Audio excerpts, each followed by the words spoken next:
I'ma get mine.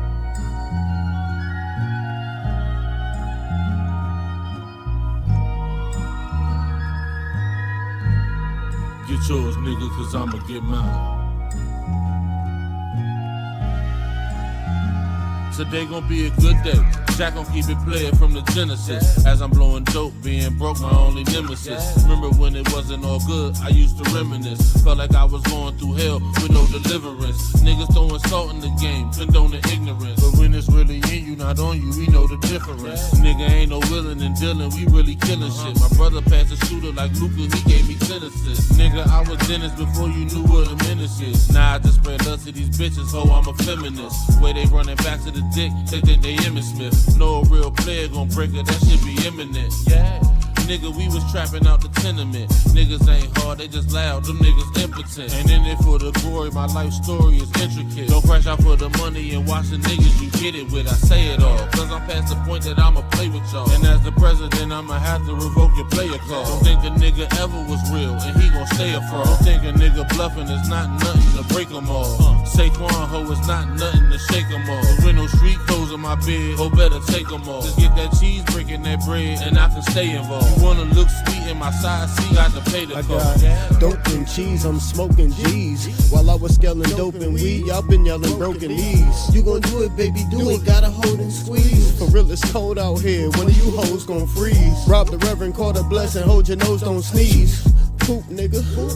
Oops, nigga. Pull up in that big shit like I'm too big for that coupe, nigga. Too legit to quit, no, I'm just too legit for you, nigga. Twin Towers feel the power when we speaking, nigga. Cope like I was in the Ghost with Tommy Egan, nigga. If your bitch looks suspicious, she probably creeping, nigga. If you heard the shit before, it's probably me. And don't ask me about no money, I'ma tell you, let me hold something. 60K and debt be walking around like I don't owe nothing. So-and-so got shot up, I just act like I don't know nothing. I call love, but we make a hit and miss a home run. Clean up in the kitchen, we can't have no dirty dishes. Cause it's roaches outside and we cooking if they don't sniff it. Took a shot in the dark, I just went for this shit. Why I aim for the stars, go for it and get nothing. Somewhere there's a young nigga on the same thing. Suggested advice, I tell him do better. Baby mom pregnant, I was turning 18. Ain't even focused my mind to getting cheddar. So I quit this rap shit, quit chasing my dreams. Fuck it, get money off of hoes and the fiends. Fuck it, get money, then turn around, blow it. If I was my plug, man, I wouldn't even throw it. Maybe I would get money, you know it. Really had the city for some summers with the lows, yeah. Going down the wrong way, niggas getting smoked, yeah. I ain't even tell you about the times I was broke, yeah.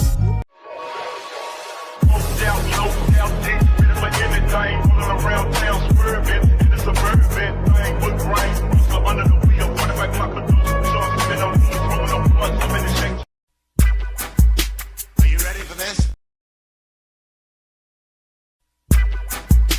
Are you ready for this?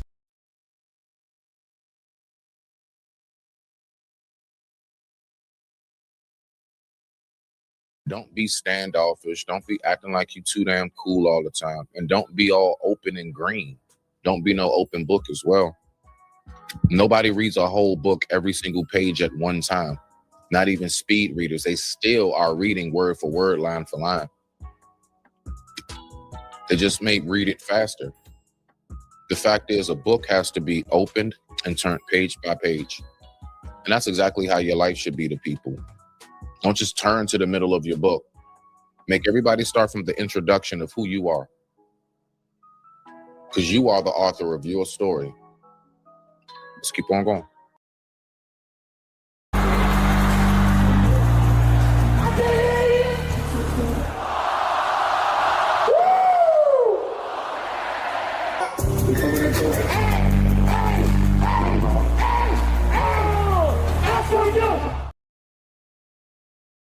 Yes, it is. This is how you safely do it. You're supposed to get them from the back, right here. Now watch this. Watch them. You're going to snap on me. See that? Yep. See that? That's how you pick them up safe. Come on, buddy. Come on, I got you. Let's go and get back in that water. Ah! Oh, you hit the That nigga thing. big as shit, bro. No, pick him up one more time. No, I ain't picking his ass up. I am not touching him. He know where he's at. No, wait. Yeah. There you go. Yeah. You got to press record again.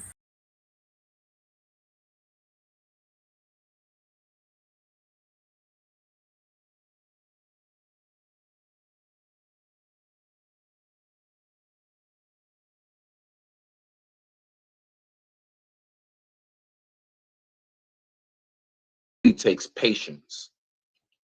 Everything that we are taught and everything we have around us, from an Instacart, Instagram, you know what I mean, the door dashing, whatever it may be, everything is meant to be instant and quick. Now, the things that I go by when I think about how the lifestyles of the women who used to stick it out with their men, I also go back and revert back to their lifestyle. These women also grew things. It takes a while to get the yard right, get everything, you know, you have a few failed attempts. It takes a while to get that cabbage and stuff coming out right, and them tomatoes. It takes a while sometimes washing clothes by hand. You know, it takes a while even just getting yourself together, getting the family together, because they did cooking. So all of these things that they did in a life, they had to have patience. They were not allowed to just kind of rush through it. You had to do it manually. Now, I understand technology is a beautiful thing, but I do see how it's definitely reverted us in a way. And so moving along with that part, right? I look at it like health. Now, fellas, you don't have to worry about nothing. Those women that don't want to listen, just leave them alone. Leave them be. Leave them be. Let's specifically speak to, I don't care if it's only 12%. Let's talk to that 12%. Let's address those sisters that want to listen. Let's not keep directing our energy on trying to bash and talk bad about the ones who we know. Little. A hyena is going to cackle. I don't like, why are they laughing? That's what they do. A monkey going to swing from a branch. Don't start asking questions like, why is it up a tree again? That's what they do.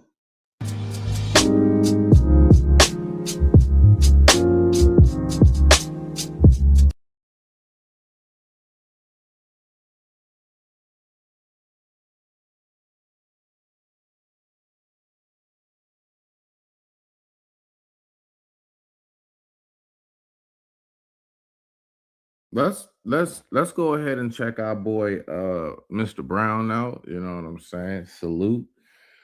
Definitely live in paradise to Mr. Brown. Y'all forgive me. I'm up off the early morning getting a little bit of this in. Okay, now, so let's go ahead and get to it. I ain't even gonna hold y'all up. Let's rock. Assaulting his wife with a lead pipe and firing a gun at a car that she was in. These are charges that Brown denies. He was released yesterday on $15,000 bond. He joins us from Atlanta to discuss the charges, and we welcome you, James Brown. How did all of this trouble begin? Living in America. Nothing wrong. Nothing wrong at all. You're not in any difficulty, but you're out on bond. No, I'm not. No. Have all the charges been dropped? Wait a minute. Yeah, Wait a minute. He at the news station. He said, no, I'm not. I don't love. Well, are you out on love or out of love? Which is it? I don't love. Alone from night to night, you find me. Now, James, this isn't the first time you and your... Where are his handlers? Why the Oh shit, why they let my man do this? Who let him do this interview? wife have had a problem? Are the two of you going to be able to work this out? Let's talk about some music. You want to talk about music and you don't want to talk about what happened? No, it's all over. Well, let's talk about your tour. When are you leaving? We're leaving tomorrow. And where are you going? Rio de Janeiro and Sao Paulo, Brazil. Now, your fans will have read all about this, James. Aren't you concerned about that? No, Dakashan. I'm concerned because there's nothing wrong. What the fuck what did he just say, Dakashan? Anyway. And what are you going to say to your fans when they ask you some questions? I'm going to say I feel good.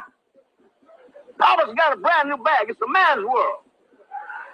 Well, that's the second time we've heard that in 2 days. That's very interesting. Now, don't leave us, James. You stay right there. We have more that we have to talk about. Well, tell us a little bit about what you're going to... That nigga just had to do a pelvic thrust real quick. That's all that was. He had to... He caught the urge to hit you with a quick pelvic thrust. Let's go. What are you doing on this tour? What's that? What are you going to be doing on this tour? I'm going to be doing... Papa's got a brand new bag. Living in America. Sex machine. Get up off of that thing. I feel good. Jam.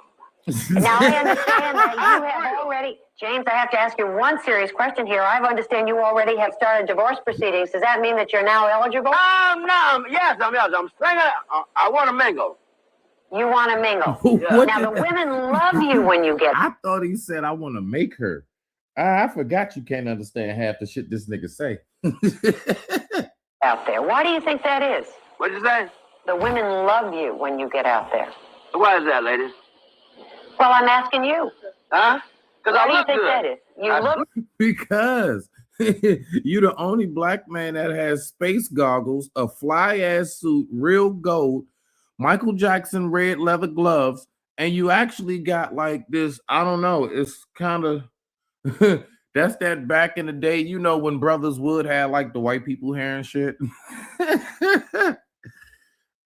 Shit, this is hilarious, man. Feel good. I feel good. and you sing good. And make love good. Oh. Well, there we are. We don't have to ask anybody else. We got that from the source. There you are. Now, you're involved in publishing a gospel magazine. Tell us a little bit about that. The Second Coming. It's out of Augusta, Georgia, the Anchor. Joseph P. Young is the editor, and James Brown is one of his advisors. And we're doing a fantastic job. The Second Coming. That nigga is now speaking of himself in third person. It features on this week. I think we have the Pope and I believe the Williams brothers. Mm-hmm. And next week we're gonna have Reverend Al Sharpton, I think, on the cover. Mm-hmm. And we'll be doing a lot of good things, and hopefully we'll get Brother Ted Turner on the cover. Ted, where you at? James, we want to thank you for being with us today Wait and a giving minute, us I an just got opportunity. here. Oh, is there something more you want to say that we haven't I want to covered? say another thing. Okay, go ahead. I love America. I love everybody. Well, I feel good. It sounds to me as though you're not troubled by any of this at all. This is a man's world. Thanks for reminding us of that. Every once in a while, we forget. Get up But off we've of that remembered again. James, good luck on your tour. Thanks for being with us. I guess we're going to hear lots more. Hasta luego. Okay.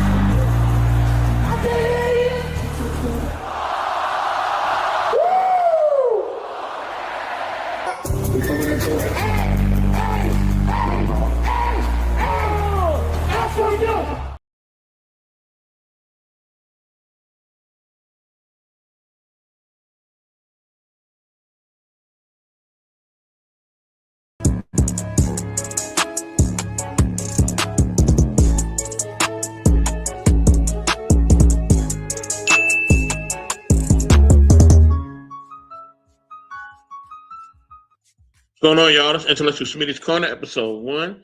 You know what I mean? Listen, y'all, I told y'all we're going to be bringing y'all more content, more and more on a daily, okay? So we're not just going to do live videos. We're going to be doing pre-records, give y'all some little nuggets, give y'all some entertainment, some gems, some laughter, some fun, some debates, right? You know what I mean? But we do it quick, fast, and in a hurry. We here for 15, 20 minutes. We rock out and we out, okay? And that way you guys can have something to watch, you know what I mean? You know, when you don't see it live. And it also, you know what I mean? It also gives you guys a chance to kind of, you know, get to see us in a different realm and get to see us in a different aspect. And also, we can't give you a long timer here because we got to save energy for the live streams, okay? If y'all want them 2-3 hour live streams or 4 hour live streams, and unfortunately, crazy enough, the 6 hour live stream we had this week, which wasn't planned. But if y'all want them type of live streams, hey, we can't be on these pre-records too long, all right? So I know y'all like watching them. I know y'all like tuning in, but they're short for a reason, okay? They're short for a reason. But Smitty, what's going on, man? What's good, baby? I woke up today, so I have nothing to complain about, sir. You know, any day that I can wake up and prepare for tomorrow and or go ahead and fix what was wrong yesterday, I'm all right, sir. I feel pretty good.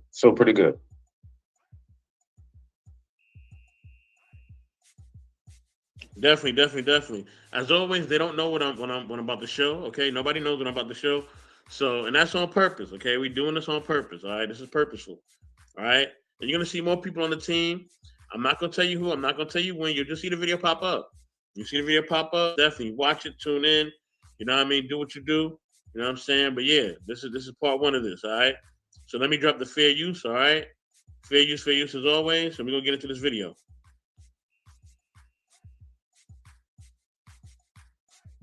About children, women, male adults lynched. And then is to put us alive on spits with a fire beneath it and turn us and roast us until we dehydrated.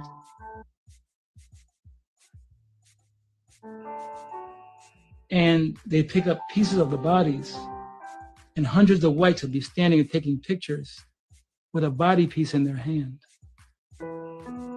They have the pictures, they show the pictures in the book. And they say, just get over that? You don't get over that. You have to move on. You have to live your life. You have to grow. You have to accomplish. You cannot use excuses. But that is in spite of your history. I'm talking about children.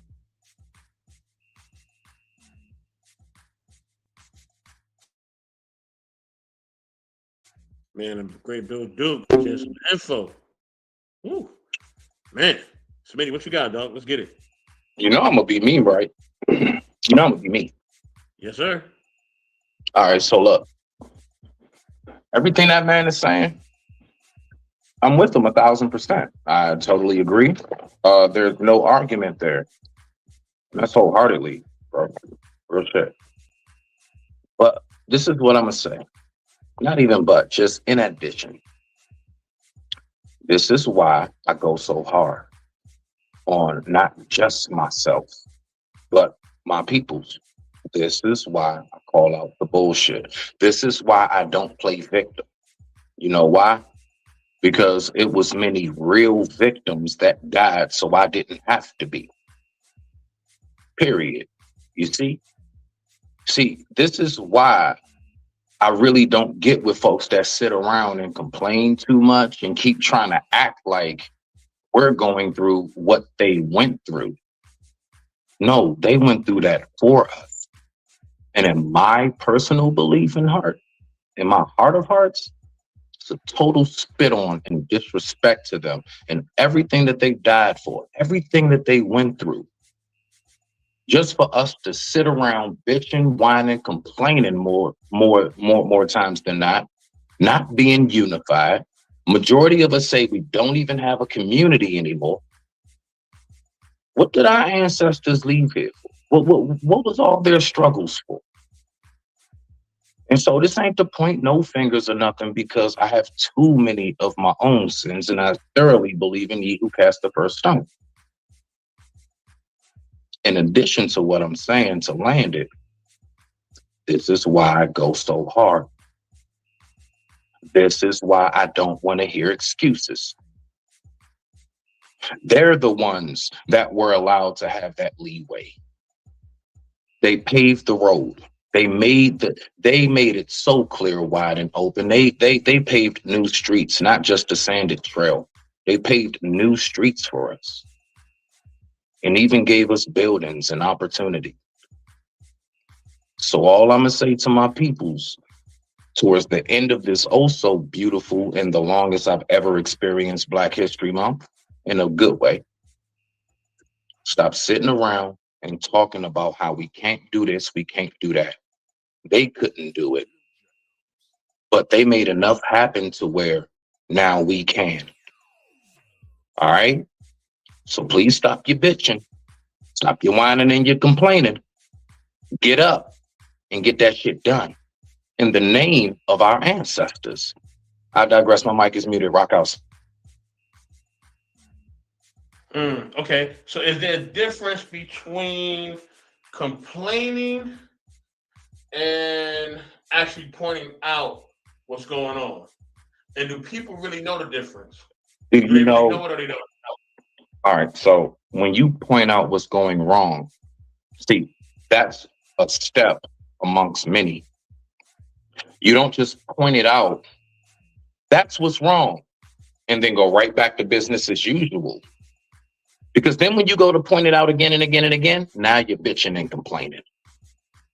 If we can point it out, look at how intelligent we are. Look at how like dissected down to the molecule. We can talk about how they've enslaved, what they did, their tricks and everything else. But for some reason, we still get caught in the trick bag. How we know what the trick bag look like and consist of, and we still keep hopping in that thing? So yeah, it is complaining because it's not enough work. Is there work being done? Absolutely. Magnificent, tremendous work being done. And hats off to every last one of these gentlemen and our sisters out here. But when it comes to like what we doing for real on a mass level, bro, we just bitching and complaining. Again, I'm going to say it, and I've always said it. We love a good feel-good rally. But when it's time to get work done, everybody got to pick up the kids or they got something in the oven. So then when we come back to the feel-good rally again, guess what we doing at that point? We bitching and complaining. I digress. My mic is muted. Rock out. So I do take some credence to life responsibilities, though, right? So I do feel like a lot of times people may want to do more, but they have a lot going on already. So they have maybe 2-3 jobs. They may be having to take care of kids and everything else, right? And maybe those things, take a credence over them trying to be more revolution oriented, or even more focus on gaining more liberation or more structure within our communities, right? Now, because the truth be told, we no longer have those programs where, like the Black Panther, where they had a free lunch programs and stuff like that for the children or whoever was in need, right? So we don't have different programs or organizations set up for our own. Can we have it? Of course, right? So yes, it could be more solution oriented, and we definitely need to do that, right? But we also got to look at the state of everything too. So it's a difference where, where if we look at past eras where we kind of movements that was structured, that was there to build, right? But now it's more like, okay, I'll build with you, but you like, if I build with you, like, you got to have your paper right, or you got to have this, you got to have that. It's no longer where, okay, Smitty want to build, all right, let's build, Smitty, right? It's no longer that. It's more like, okay, yeah, you want to build, Smitty, but how much paper you got, or what's your credit score, or are you married, or are you, like, we put all these criteria on just somebody just wanting to help, to the point where they're like, man, fuck it, I'm not gonna do nothing now. You know what I mean? Like, you could have been wanting to help, and I'm like, well, Smitty, he's not this or he's not that, or I started giving all these labels to you. So now it's like, goddamn, like, I was coming in here to help. And now y'all just gave me all these labels, and now it's like, you know what? Forget it. I'm just gonna do my own thing. I'm gonna figure it out some other way. So let me help you out. So you know the word emotion, right? Yes, sir. Okay. So when I say that my people are very emotional people, that could be a good thing. It could be a bad thing, but I'm gonna be honest with you. We are using that power in such a bad way. Now I want you to listen to the word emotion. Okay. E as in energy, motion, the energy that moves you. What are we driven by? You see, what are we driven by? So we're driven by a lot of things. Like, for example, we are more likely to go to the live where it's two of our own going head to head on some real deal, like beef and shit, not even just like a grimy debate, on some real beef and shit. More people will flock there as opposed to the two individuals of our own kind having a discussion like me and you, and it's productive. So again, energy, right? And emotion, the energy that moves you. We are moved by the wrong type of energy. Listen, I'm landing it. Yeah. If we just redirect it in the proper direction and direct it towards whom it should be directed to, bruh, we'll be right back in our kingdoms. Rock out. Okay. But we do see the community of brothers, right? And I'm not saying these brothers are perfect, but I'm saying that their content is different, right? We see the Billy Carsons, the 19 Keys, the Dame Dashers, right? You know what I mean? Brothers who are actually making content that is different from everything 19 else, Keys right? was a bad example. Keep on. Don't get me started. No, Go. no, no, no. I'm not saying that they're perfect. I'm not saying they're perfect. I'm not saying that these people are perfect. I'm not saying Dash is perfect or Billy Carson or 19 Keys or Nick Cannon, right? Now, because he has like a revolutionary thing, or Ayala Van Zandt or Dr. Umar Johnson, right? All the people who are, Sinettas, things of that nature, right? I'm not name dropping people because shout out to all of them, right? I'm not name dropping people because they're perfect, but I'm saying they have millions of people that follow them, right? So is it the fact that we're just not tapping into the community they tapping into, and we too busy watching the BS? Because there are communities where people are actually making improvements. Not to say they're perfect. I'm not saying none of them cats is perfect. None of these women are perfect, right? I think they all have their flaws to some degree, right? But they are trying to move our people in a different direction somehow, somewhere. So what about those communities? And are we just not paying attention? Are these voices not loud enough? Like, what's going on? I'm not going to say what the reason is behind it because everybody's going to have their own ideologies, right? But I'll just ask you this. Out of the two, which do you think is more likely to hit the airwaves faster?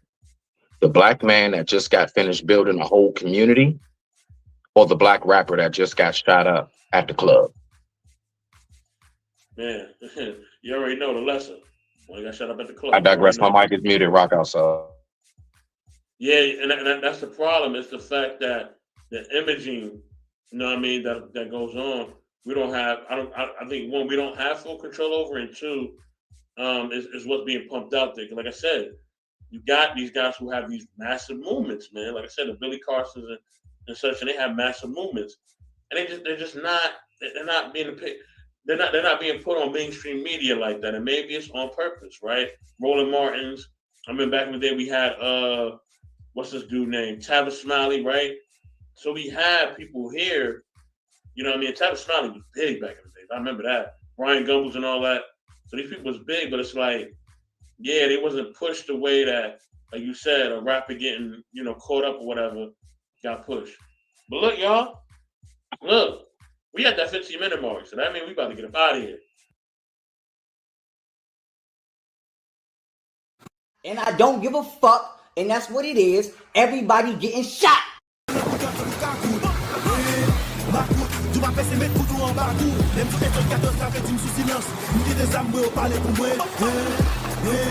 If you was working in there that day, you getting shot. I don't give a fuck. He says that It is what it is. So you can keep, like I said, keep playing with me. Keep playing with me. Keep playing with me.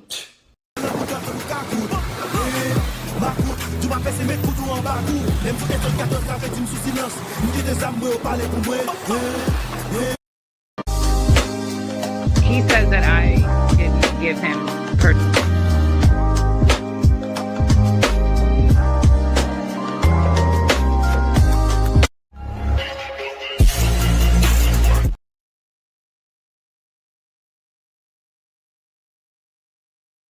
He says that I didn't give him personal time or intimacy.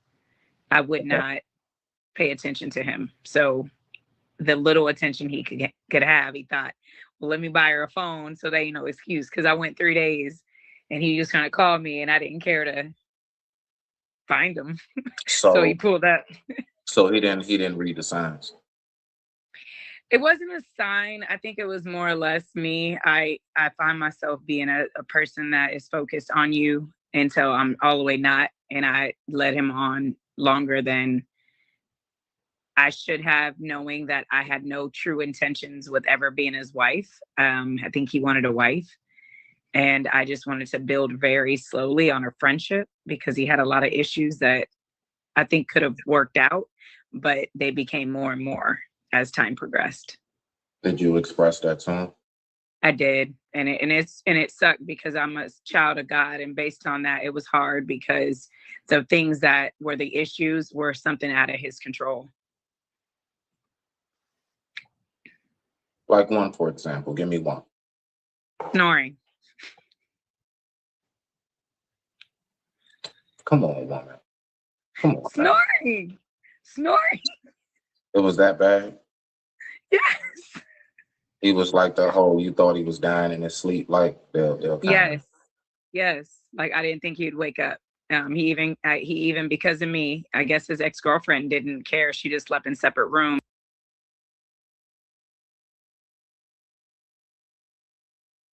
And I don't give a fuck, and that's what it is. Everybody getting shot.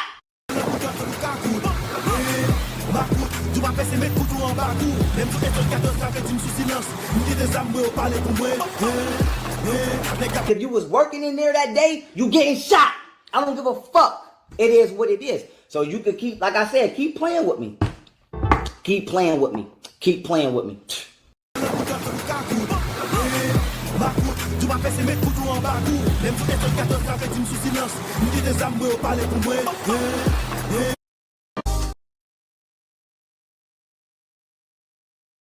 Calendar book. All right. So we're gonna go ahead and get this kicked off. Soap, how you feeling today? Gotta check in with you. I'm good, man. I'm good. You know, every day's a process, but I'm good. You know what I mean? Right. You know, I don't sweat the. I mean, if you're looking to come up, you know what I'm saying? You know, definitely. You know, I'm not a moderator yet in Smitty's chat. So just go over to the Intellectual Soapbox. The link is pinned in the chat. You know what I'm saying? Salute the Ruby Doll as well. They're just glad to see you. Salute to Tika. You know what I mean? Also salute to my man Rado. I see you in the building as well. Salute to everybody that's definitely popping up and showing out and showing up. You know what I mean? We appreciate y'all, man. Definitely. Love you guys. You know what I'm saying? But yeah, the videos are gonna speak for themselves. All right. Simmer down, y'all. Simmer down. Simmer down. Don't mind me, Soap. I just always wanted a reason to say that. and we gonna, you know, we're gonna get into it, man. So, you know, I'm gonna drop the first video. Let me get the whatchamacallit going. Salute to my man Grizz and Farrell from Access Entertainment. Salute, fellas. Glad to see y'all in the building. All right. So I'm gonna put this video up first. Fair use as always. Let me get my fair use banner going as well. Now, salute to Real Talk with Mimsy. You know what I mean? Limbs, salute, salute, salute. You know what I mean? Not much Access Entertainment, we chilling. Let me get my fair use banner going. Where's my fair use banner at? Hold on. I have to create a fair use banner, which is fine because let me get my dialogue real quick before we get this bad boy going. Oh my goodness gracious. Okay. So on this right here, ladies and gentlemen, what we're going to be talking about, what we're going to be observing is, because the main topic, I think I forgot to include that in. We're talking about masculinity. And we're talking about what is becoming of a man. What are things that are considered not to be becoming of a man? So what we're going to do is we're going to go ahead and we're going to check my boy out right here. Now, just to give y'all like a quick little synopsis, he basically is, he's like on like an online dating thing. He has a girlfriend. So I really want you guys to tell me, what is your take on what you see in how this man's relationship all plays out? I digress. My mic is muted. Rock out, so. How much money have you spent on her in a year and a half? I don't know, man. Some grands. How many grand? 20, 30, I guess. Wow. Love is in the air. It's just gonna cost you $20,000 or $30,000. We've already talked about the trifecta of. And I don't give a fuck. Simpage, and that's what it is. Everybody getting shot.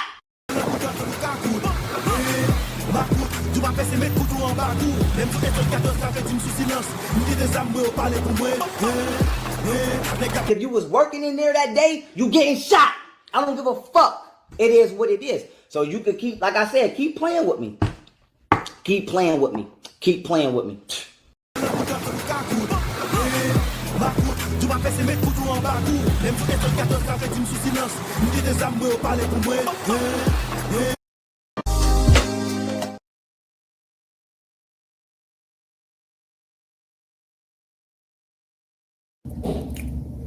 Respect.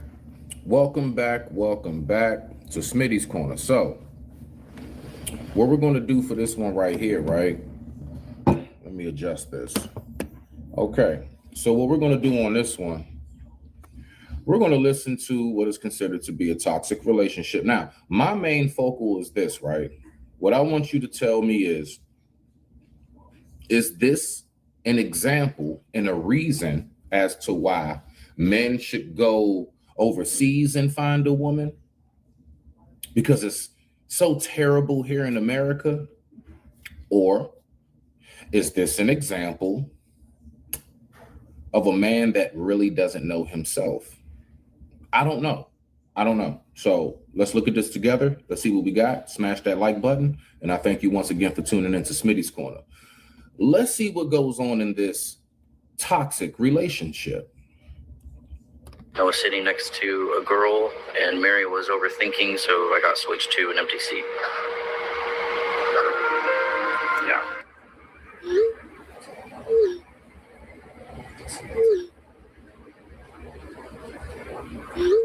This guy is on his way to the Philippines to meet his girlfriend for the first time and move there permanently. And on his first of 3 flights, he happened to be seated next to a woman, so his girlfriend thought he was cheating and broke up with him. Anytime that Brandon has to interact with any woman ever, it's basically the end of the world. I know I make a lot of hyperbolic statements, but I honestly think this is the most toxic relationship Fair use.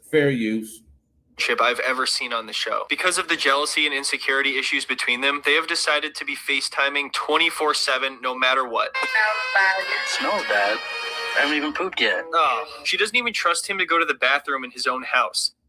So far from what we're seeing, because, I hear a lot of talk about we need to get the hell up out this country and Zoom to Thailand, and we need to do all of these things. So I'm just trying to get a better feel for what exactly is taking place right now, and do I see things that's happening there that I don't know, maybe happens everywhere? You make up your own conclusion on that one, but let's keep on rocking out and let's see what we have on this. She's worried that some woman's just going to randomly spawn in when he goes in there to take a dump. Is that what she thinks is going to happen? I don't understand. What is the scenario here? Does somebody climb through the window and start hitting on him when he's just sitting there? Hey, I couldn't help but notice that it only kind of smells in here. You want to go out? I spend every single hour, every single minute, every single second on video call with Mary every single day. Since I've met Mary virtually, we started to be on the phone more and more and more until it just became a mutual agreement that we would just be on the phone 24/7. Now, let me ask y'all this. Is she over the top insecure? Or is he a guy that just really doesn't know his worth and doesn't have a clue that he doesn't even have to put up with this shit in the first place? Which do you see? And this is no exaggeration. Brandon has admitted that he can't even hold a job because obviously no jobs are going to allow him to FaceTime all day. This also means that Brandon can no longer have any private conversations with friends or family since Mary will always be there, always listening. All right, so he can't keep a job because they can't fit. So I know they want to do things. Pretty certain she wants to have a life with him. I don't know what kind of life you're going to have if the man isn't even able to sustain employment because you can't talk to him enough, and or he may be working, I don't know, next to a woman. So, let's just keep on going. Let's see what we got. Almost like the beginning of some sort of horror movie. I think there's an idea there. She also has 8 tattoos total. 2 or 3 of them have my name on it. So, yeah, that's a big deal. When I get there, I just hope that we won't be fighting like we do, and everything is going to be a lot better. So it becomes clear pretty quickly that Brandon is absolutely exhausted with this whole situation, which is understandable because it's exhausting just to watch. It sounds like most of the time they're just fighting and arguing, and obviously he's unable to go do anything on his own. So he's just stuck inside all day, taking craps and naps while she's watching him and arguing everywhere in between. Now, the situation is definitely very sad because Brandon has a lot of childhood trauma. It sounds like his dad was just a terrible person and very abusive, and his mother struggled with addiction. He had to live on his own at age 15, but eventually his godparents found out and they took him in. So he now lives in their camper outside. All right, so look, I'm sorry that happened and everything. I don't know. I'm having a hard time taking the sob story shit as to why. I mean, that's beyond simp. That's beyond punk. It's weak. It's just not becoming of a man. What he doesn't even realize is that for right now, this seems cute. Only for right now, right? Seems cute. But what he don't get is that once she's actually around him and she see how much of a pool puppy he is, that's exactly what he's going to be. And then thus from there, she don't respect that man. Then what happens after that? She basically goes out, do what she winds up possibly cheating on him. So he's going from wherever, I don't know, I guess maybe America, I don't know, somewhere Europe, I don't know where he is. But he's flying all the way over to where she is just to be ragdoll. I mean, so again, you know, I hear a lot of talk about you need to Zoom here, go there and everything else. But the fact is, like I've always said, you take you with you wherever you go. You need to fix you first. You need to make sure you know the law of the land. You need to make sure that you know how to date women, period. Nothing personal to this guy, but we can clear as day see that this is somebody who wasn't, you know, the star quarterback in high school, if you want to say. And then I saw, you know, I know we seen a little picture of his lady. She wasn't bad looking. Nice little cutie pie, right? Got a nice little body. And you know, the sad part is in his head, and a lot of guys think this way, in his head, he think that's the best he can do because of her looks. He think, oh man, I finally snagged one. Lord knows how many nights he spent whacking off to magazines to chicks that look like her. And he finally got one in real life. And he's like, I'm not letting this go for nothing. I'll go through this bullshit. But I digress. My mic is muted. Let's rock out. Out of their house. And then at some point he met Mary online and she globbed onto him and continued to make his life difficult. We fight a lot because we're so far away. Oh, okay. Yeah, but we fight like almost every day. You know that. I can't just go out and talk to any girl working or receptionist or cash register without me and you fighting. Do you hear that? The poor guy can't even talk to a cash register without them fighting. You know what? In a weird way, I think their fighting may actually decrease, at least for a short period once he gets there, because then she can keep an eye on him 24/7. That's what I thought for about 30 seconds until I realized, wait a minute, she's already keeping an eye on him 24/7. What am I talking about? Don't make me feel bad right now because it's your fault. You're too friendly. Now, and pay attention. Peep the manipulation. She knows how weak he is and how much of a sucker for her he is. Don't make me feel bad. It's your fault. Don't make me feel bad. It's your fault. I gotta watch you take a shit. It's your fault that the flight was booked and there happened to be a female sitting next to you that you don't even know. That's your fault. It's your fault that every day you walk out into the world, there are other vaginas all around you. It's your fault. It's your fault. I'm not the only woman on planet Earth. So now I got to do all of this just to keep an eye on you. But guess what, sir? It's your fault. I digress. My mic is muted. Let's rock out. To other girls. I understand you. Yeah, Brandon, you're being way too friendly. You can't be friendly to all these women out in the world. If you see a woman ever, you just got to scream at them and tell them you have a girlfriend. If a woman ever says hello to you, you should just turn around and sprint in any direction as fast as possible, like Paul. So in this next part, Brandon goes to the dentist, and of course he has to bring Mary with him. So he asks his dentist if he can put the camera in the corner, and she's like, okay, what for? And he's like, oh, my girlfriend who lives in the Philippines wants to watch so that she can have a mental breakdown when she finds out you're a woman. Is it okay if I put the phone up somewhere where my significant other can see me? Of course. Is it okay if I put my phone up in the corner where my significant other can scream at me? And what's her name? Mary. Hey, Mary. Hello. Welcome. How long have you guys been You see her face? You see Mary's face? She did not. She ain't like that shit. Oh man, this is crazy right here, bro. I'm gonna be honest with you. I really don't see how some people can do it. But let's keep on rocking out. Let's see what we got, man. Let's see what we got. dating? We've been dating for over 2 years now. Is this your first love? Uh-oh. He's been, hold on. I didn't even, I'm not gonna lie. I thought this was like kind of like that first maybe like it may be 6-8 months. Bruh, you've been dealing with that for 2 years? I ain't gonna lie. I would say, I mean, at this point, he basically kind of has what maybe some would call a Stockholm-like syndrome, you know, to that effect. 2 years, two years of that. Do you see that face? I didn't take time to try to plan the pause. No, all I had to do was just stop it on her. Look at that face. 2 years with that. And y'all telling me to go overseas? There's something so grand and better, right? This is so grand and better, right? Man, stop playing with me. No, it's not.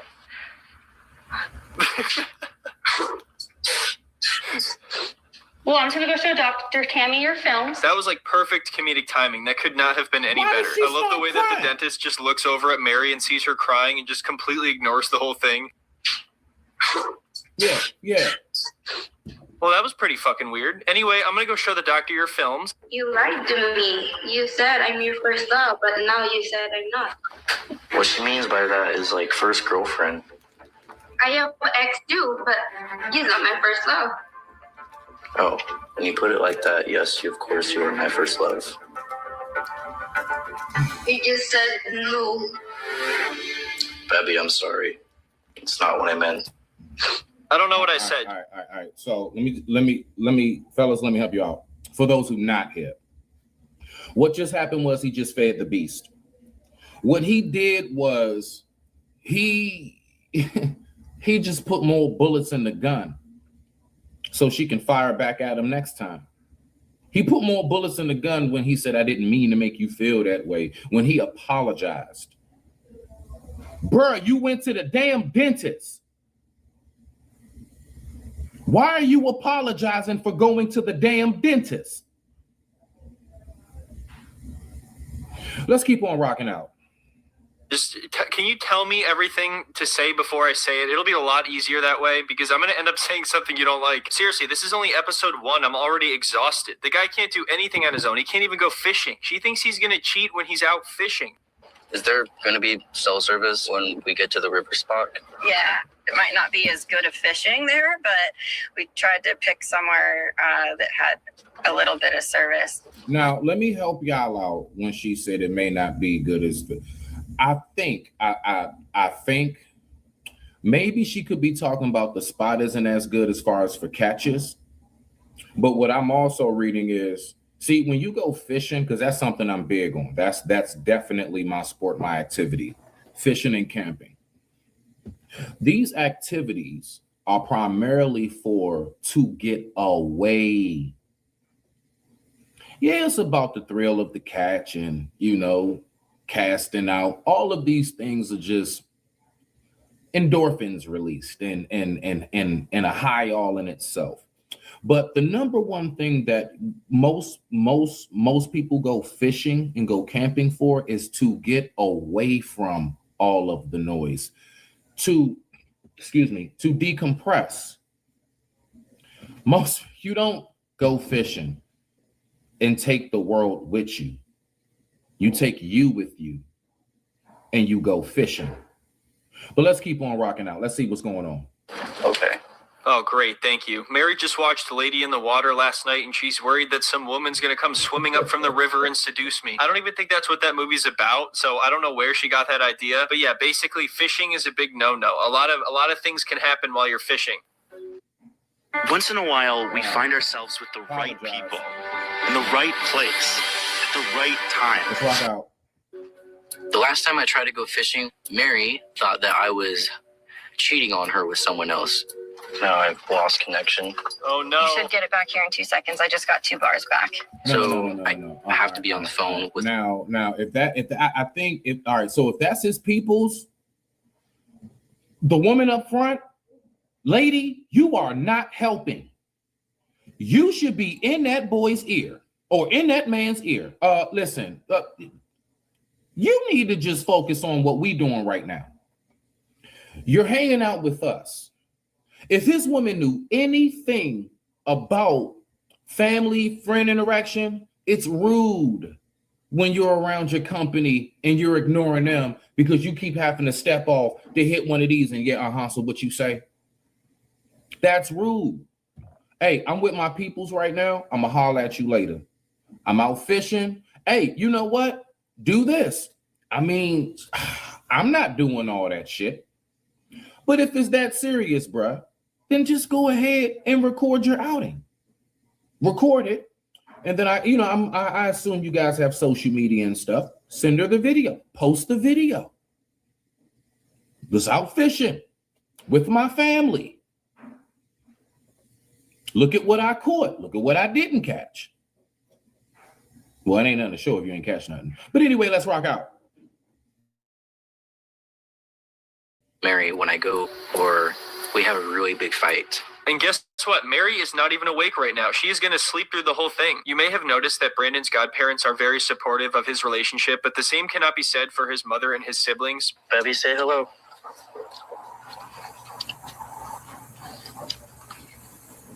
Look. She looks happy. Look. And you guessed it, Mary doesn't even like the idea of Brandon hanging out with his mother and his sister. I'm sorry I haven't been able to come over to your house. Because it's a house full of women and Mary's not okay with that. Right. That's right. What does she want him to do? Does she want to put him in a box or put him in a jar all day? It sounds like even when he's in the Philippines, he's never going to be able to go anywhere by himself. And if he does, I bet he'll still have to FaceTime her. This means that he is never going to be able to work or make money for the rest of his life. It sucks. Well, no. Let me say this. Now, from just observation, this is my first time seeing this video with y'all. I'm reacting natural, right? So from what I've noticed, every time he's talking to her, she's just like in some room with looks like a towel or some kind of hippie sheet hung up on the wall. She's just in a room, like sitting Indian style on a mattress. She's always by herself. Not now once have I seen, okay, well, they may be FaceTiming, but she's out doing something. I haven't seen once. Does she have a family? I mean, I don't know. I don't know her circumstances. I don't know, so I don't get on, into all that. But does she have a family? Does she have friends? Does she have a life? Does she have a job? So you got to remember, people when they don't necessarily have too much going on with them, oh man, the last thing they want to see is you living. So it's not even really so much right here about, I think you're going to sleep with your mom and your sister, which that would be creepy all in itself. It's more so about you're with family, you're enjoying yourself. Look at you all. You got a nice little table set. Look like you're in the backyard, about to have a nice little lunch or something and just talk and laugh, little music playing. I'm not doing that. I don't enjoy these things. So if I'm not enjoying it, I think it's only fair that you don't enjoy these things. See, when you get with me, you're supposed to be as miserable as I am. You're only happy if I'm happy. If I'm not happy and you're happy, there's a problem. Oh, there's a problem, mister. But let's keep on rocking out. Let's hear what mom has to say. It spills over into the family dynamic. You can't come see me because I live in a house with females. You can't spend time with your siblings because she's a female and she has friends possibly that might come over. No, mom. One more time, mom. You're missing it. It's not about the female part with this particular part. It's about the fact that he has a life and she doesn't. Let's keep on going. Look at this shit. Look at Now, where this she's is at. very bizarre because Ain't she no wrong. insists on always FaceTiming him. She's going to hear very private conversations about her because, you know, they're going to have to talk about it. So before they've even met, she already doesn't like his family and his family already doesn't like her. So yeah, a few more weeks go by and Brandon leaves for the Philippines. And it's actually pretty sad because his mother acknowledges that because of her own issues, she couldn't be there for him properly as a mother. And now that she's clean and trying to mend things, Mary has come along and driven a wedge between him and his whole family. Oh yeah, there's one more thing I forgot to mention. I was going to show this part, but I don't actually have the clip. So early on, Mary admits that sometimes when Brandon is sleeping, she pretends that there's a power outage and her phone died so that she can go out and hang out with her friends. Of course, her friends are 3 guys, and she says that she doesn't tell Brandon because he gets insecure. She also claims that Brandon made her drop out of her education because of jealousy issues, but that's just entirely what she claimed, and we didn't see him have any opinion on that at all. So yeah, I definitely think that part of her insecurity has to do with the fact that she's lying to him, so she's worried that he could do the same to her. And this is the problem with constant communication. Everybody needs time to themselves, time with their family, time with their friends, away from their partner. Anyway, let's get back to this plane ride and see what happens. But hold on, but before we get to that, you know what I wonder at this point? Because I was thinking that too. I just didn't get to that point. I'm trying to let the video play. I didn't get to the point of, we also do know that majority of people who wound up acting a certain way and doing all these accusations to somebody are generally the people who were cheating in the first place them damn selves. But my thing is this is what I want to know. What I want to know is, has he been sending her money? I want to know if over these last 2 years, has he sent her bread? Because that's gonna help me really, because at this point, I'm trying to figure this out. This is confusing, but let's keep going. We almost done. Flight from Eugene to Los Angeles now. Flight 1 of 3. I'm feeling very nervous and excited. Oh no, this is never a good sign. If you see 20 minutes later, you know it could only be something bad.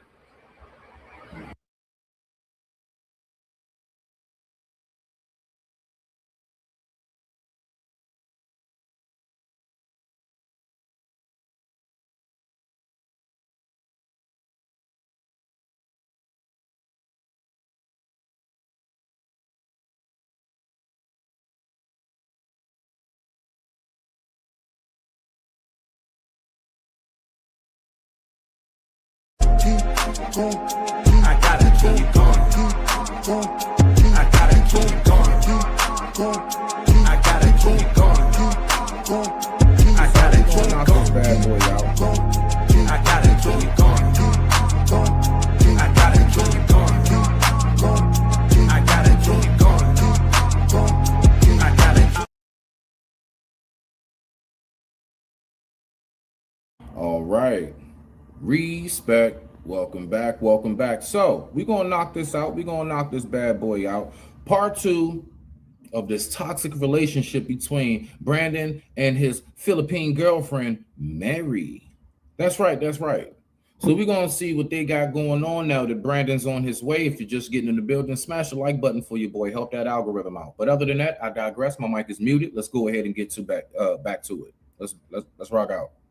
What we got? Uh-oh. Oh no. So already Mary's on edge because there was like a 20-minute window from when Brandon was sitting on the runway to when he was up in the air and could use the Wi-Fi. So think about it. In that 20 minutes when the plane was taking off, he easily could have cheated, you know? Even though he's flying across the world to live permanently with his girlfriend, he easily could have cheated on the first plane in the first 20 minutes. So once she finds out that he's seated next to a woman, oh my God, what a betrayal. It's over. As I'm finally in the air, there's a girl next to me, and I'm showing Mary, and she's getting those insecurities. And so he is literally going to message her the entire flight, which means that he will have no time to cheat. It's going to be impossible to cheat if you're typing back and forth with somebody the entire time. And yet she just... But wait, if I'm not mistaken, don't they ask you to turn off like your phones and stuff? Right? Like during, like, I don't... And then I'm thinking to myself, like, if you see how bad she made your life from countries and continents and oceans away, how great do you really think things are going to be when she's right there up close in person? See, this is extremely dangerous. I'm gonna be honest. See, this right here is the type of woman you got to watch out for, fellas, because that's the type of woman that honestly would like off you in your sleep because they feel some kind of way because they thought they saw something. And you all the way over in Thailand. Now your people's got to get your. So look, let me just. Anyway, it's too many things that go through my head looking at. Man, this is a dumpster fire. Keeps accusing him of cheating over and over again, and he's like, how would I even do that? Explain how that's even possible if I'm talking to you. Even if I wanted to hit on this person, you just made me take a picture of her and record her. Now she's terrified. When you buy plane tickets and you're picking your seat, it's not like you can see what gender person is sitting next to you. Like, I can't control that. Yeah, okay, Brandon. I bet you hacked into the database and found out who was sitting in every single seat and got every single girl's number. And I bet that after that, you got every person's number that you ever saw for the rest of your life, you liar. It's funny that she says he always wants to be with girls because in the very first episode, he says that he's now on edge if he's ever around women. It's literally the opposite. She's given him a fear of women. All he sees now every time is just a giant fight waiting to happen. You know, in the beginning, I was exaggerating when I said that he should just run away like Paul. But at this point, I think that might be his best option. And I know that. Now, my thing too with this is I wonder, like, this has to be masterful, ingenious mind Jedi trick manipulation. Because from one thing I know, women are very in tune to when their man is the type of dude that like all the ladies are on him. I don't even date men. And I can see clear as day Brandon is. Poor thing. Like, so she has to know as a woman, and she speaks good enough English. She ain't on, her English is actually very clear. So she's Americanized, I can tell in some ways, just from hearing her talk. She has to be on some kind of Jedi mind manipulation tricks. And it has to be something a lot deeper and sinister to this whole thing. I mean, and then for him to even get up and go in the first place, I don't know. You know, live and let live. But if I was his family member, I mean, yeah, I would have a hard time dealing with him after that point, because to think you left the family for that, just because you finally got your little dream look of a girl, that's what a lot of y'all dudes be on. You will not let that heifer go because you finally got the look you were looking for. And that's all it really be. But whole time, man, this woman is a living nightmare. But you so fascinated on the fact that, yeah, look, I can show you, my girl, yeah, see, look at these pictures. Yeah, she's a baddie. Yeah. Badass attitude, horrible conduction in public, embarrassing and everything else. But you so infatuated with, she looks good. Well, I mean, you know, can't have your cake and eat it too. You niggas. Anyway, let's rock out. No one can seduce me and make me change my mind about Mary. I've been wanting to go to the Philippines for over 2 years now. I'm finally on my way. There's nothing that's going to change that. Rock out, cowboy. Have you started to feel exhausted by all of this yet? Can you imagine being this guy? You know, I swear he's going to go bald in like 3 years. You know that comparison of Obama when he first got elected to when he left office because of the stress of the job, you know? Well, I think this is even more stressful. This guy's going to look like Bilbo Baggins in 3 years. She's upset, but no one's sitting next to me, so we're just so used to overthinking and fighting over the phone that it's just become normal. All right, I can't take it anymore. I can't do it. Ugh, God. We do have to watch them meet, though. You know, I can't skip over that part. There's more? No. What?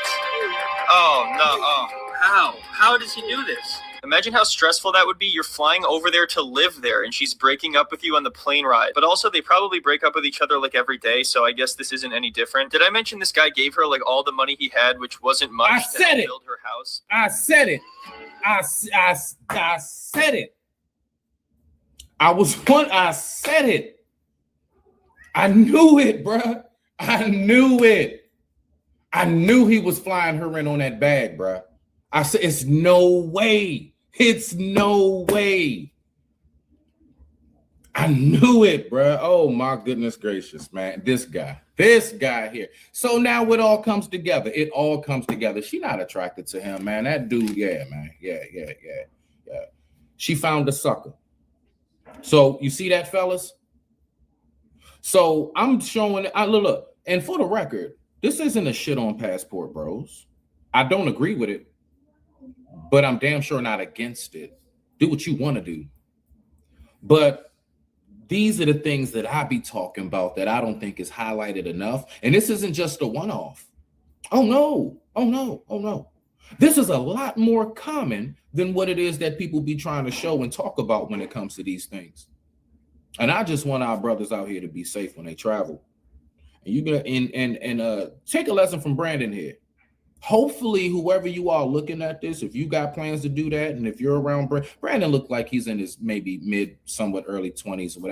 He looks like he's between maybe 24 and 30. Do you go? But just take note.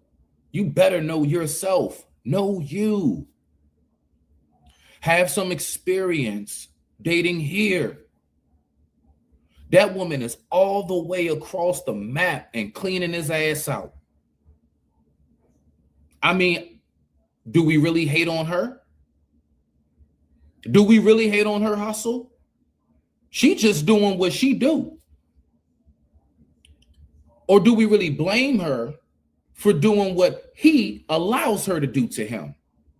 He said it out his own mouth. Ain't nobody gonna change my mind. I've been waiting to do this. I'm going to the Philippines. Rock out. Have at it. Oh my God. Oh. Should we end the call? Because we're still on the phone. Okay, yeah, we should. Imagine if she looked at her phone and she's like, Brandon, who is this girl that you're hugging and kissing right now? Are you kidding me? It takes a lot of weight off my shoulders to finally put the phone away and just be there in the moment. This anxiety that I was having with our fights just finally gone. Brandon's ass done sold his pants. Yeah, he did. He sold himself. He's gonna have to change when he get back. I'm hoping that all the negativity and bull will just be behind us. Imagine if they didn't end the call and they just decided to stay on FaceTime forever, you know? So anyway, that's it for today's video. Let's hope maybe things go better. So what you hoping for is that all of that goes away. Now that all of that goes away, I want you to look at that face one more time. That's not the face of finally my love is here. No. That's the face of look, ooh, perfect. That's the white Zion. Yeah, that's right. That's the white Zion right there. Mm-hmm. She got his ass. After these messages, we'll be right back.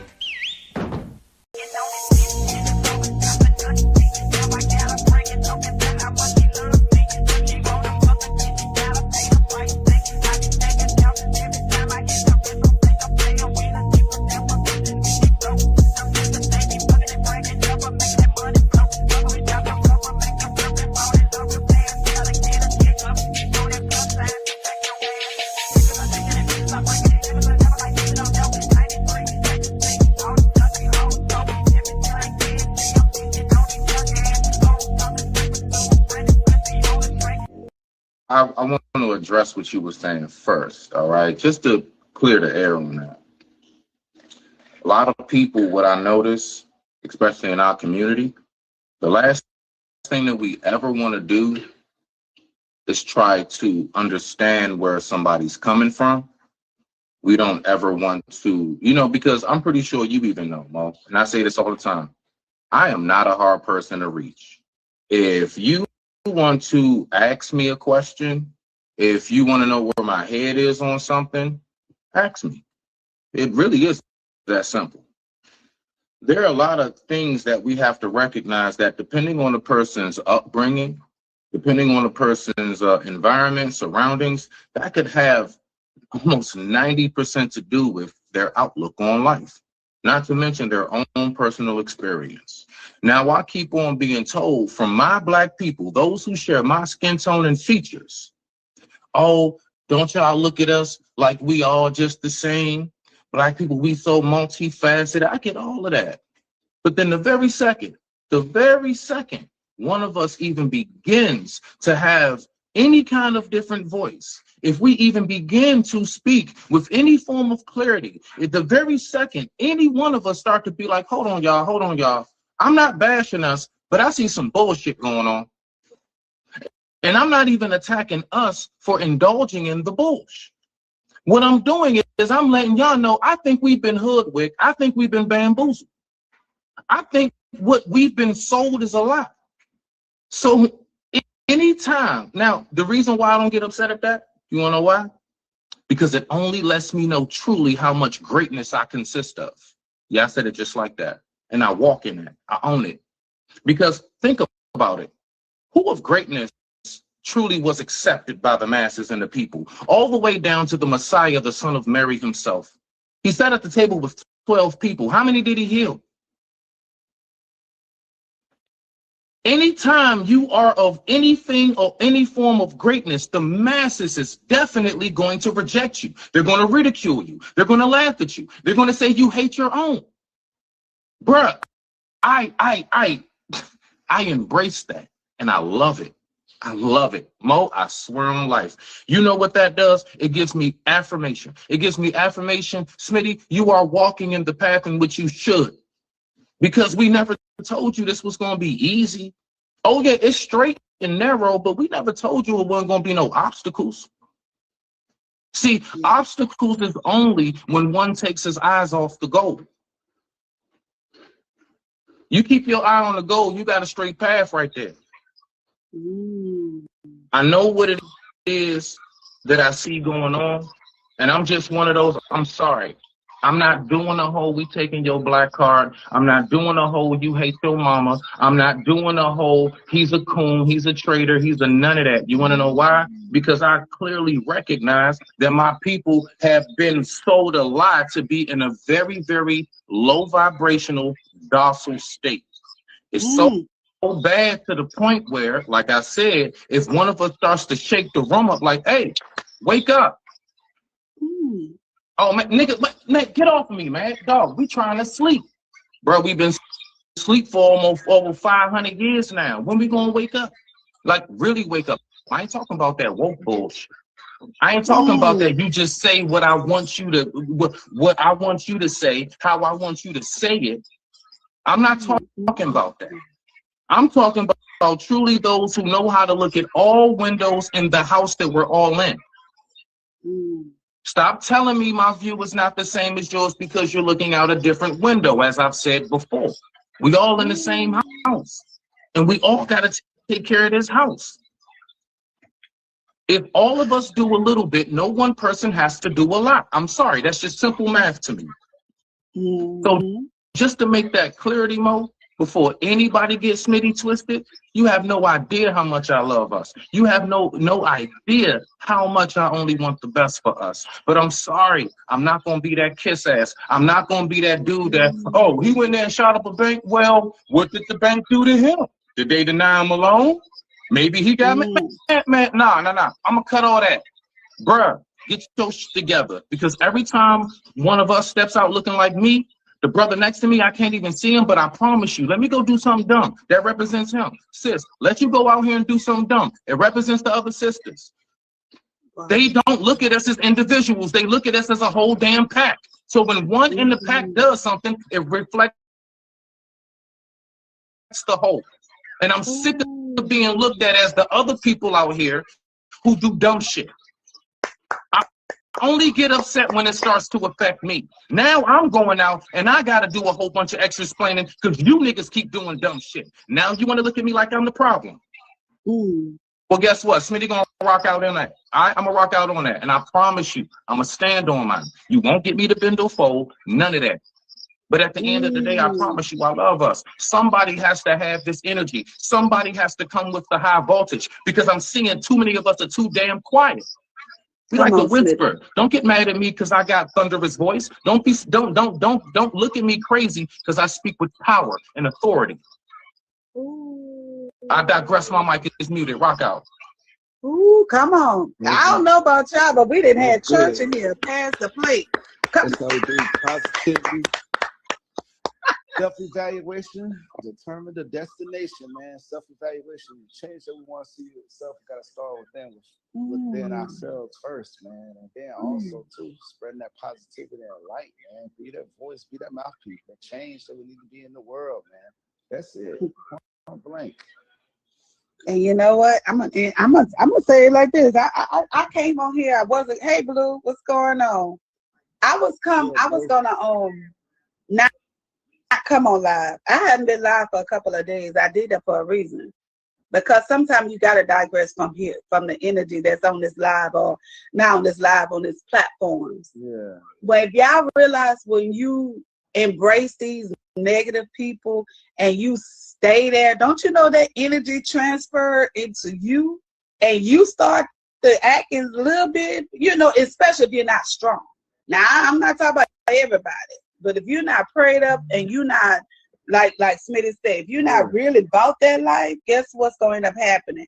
You're going to fall right into everything that they're saying about you. So like I told you, if y'all don't know Mo, y'all going to get to know Mo. And you don't really have to. It's fine if you don't really want to, because some people, they want to know the sensual Mo. They want to know the this kind of Mo. But see, I am all angles, and I thank God for that. I'm not just this one-sided person. It's different levels to me. And I used to feel like I had to come on these platforms and explain who I am, why I'm doing it, and put on myself. You can't tell me nothing about myself that I hadn't already told myself. You can't tell me nothing negative that I hadn't done to myself before. Listen to what I'm saying, this from me. That's why I took off that fucking wig. I said, fuck that, I'm tired. God said, you got a beautiful crown under there, and you putting this on for what? Because I was scared, because I was, like I said, happy, nappy. I was scared to embrace all of that.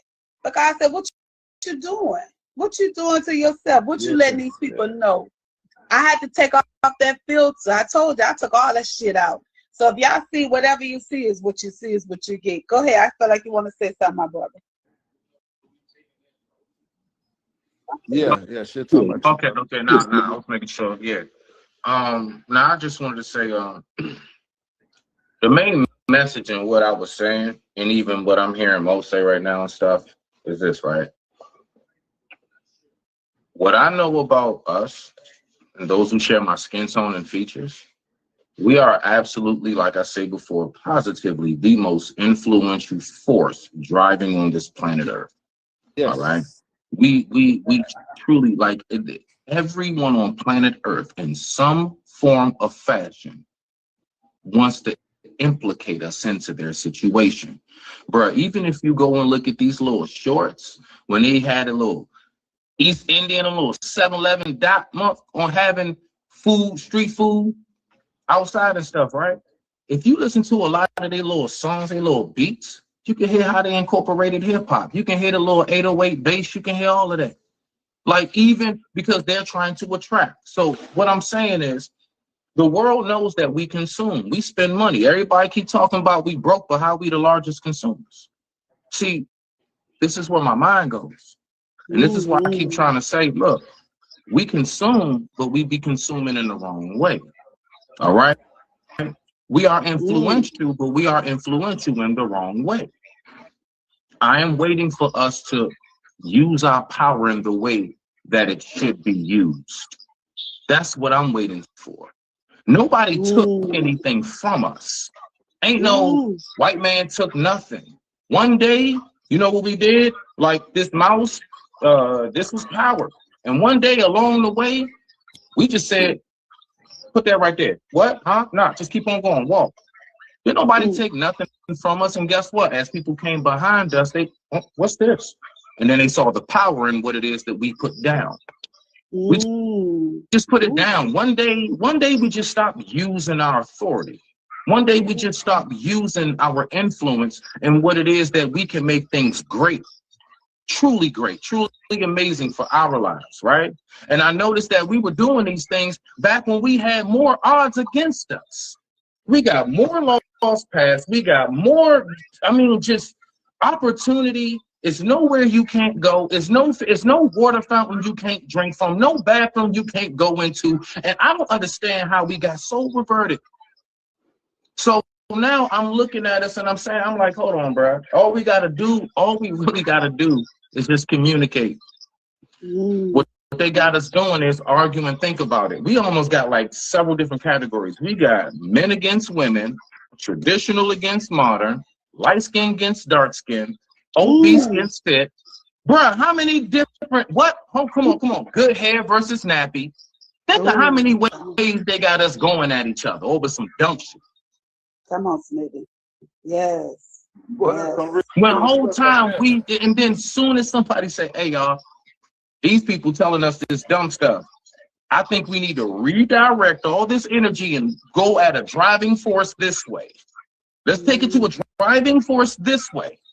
Stop arguing over he's high value, pookie, light skin, dark skin, nappy, good hair, ghetto, articulate, hood, suburb. Think of how many different ways they got us attacking each other. And all that time being wasted on what?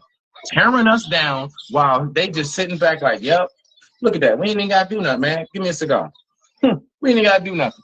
All we got to do is just sit back. No, look at them. Look at them. Watch them. Watch them. They're killing themselves. We don't have to do nothing no more. Nope. Just let them rap. Let them out.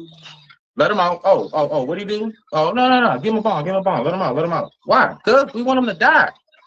We want him to die. That's why. We know his dumb ass gonna get out, do something even more stupid because he's gonna have it in the stage, he can get away with it. They don't die. Then we ain't do nothing. Then guess what?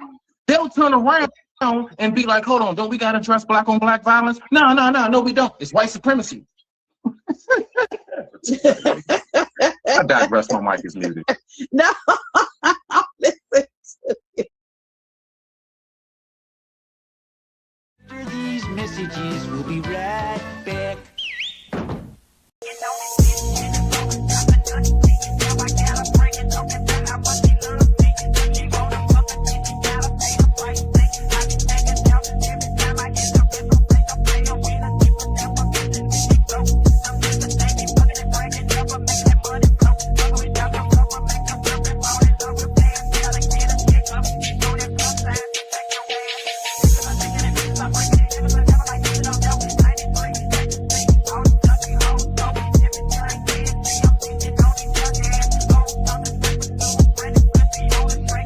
Had like my years of, choosing to be married in a relationship. I chose my ex-husband based off like preference, superficial things like, oh, he's tall, he got muscles. I do like those things. But I didn't question further to see his mindset, his character, his integrity as a man on his own. And those are the things I needed. I needed a man that could help protect me, provide for me, those types of things. And in hindsight, not talking that he's a bad person because I made that choice, right? He didn't have those qualities because he wasn't shown those qualities, And so by me not digging deeper, now, I reproduce with this guy, I reproduce with him. And now I have children, not only he probably did his best, okay? So I'm not saying that people don't do their best, but it wasn't to the point where I would have liked it to be. So then I couldn't blame anybody but myself, you know? So I don't think we do due diligence to vet people properly to be in our lives. And I seen like one of the questions, are you qualified for who you're asking? A lot of us, we're not qualified either. You know, we haven't really built ourselves up and, you know, have, you know, worked out our insecurities. We haven't worked out our traumas. And so sometimes we're just choosing people based on preferences and traumas rather than people that can actually have people we can have longevity in relationship with, people that we can have strong families with, you know, and perpetuate, you know, Black family. But I don't think we're doing that. I like that, sister. I like that. Hey, Blue, this sister stands with us, majority standards. We need a detractor in here.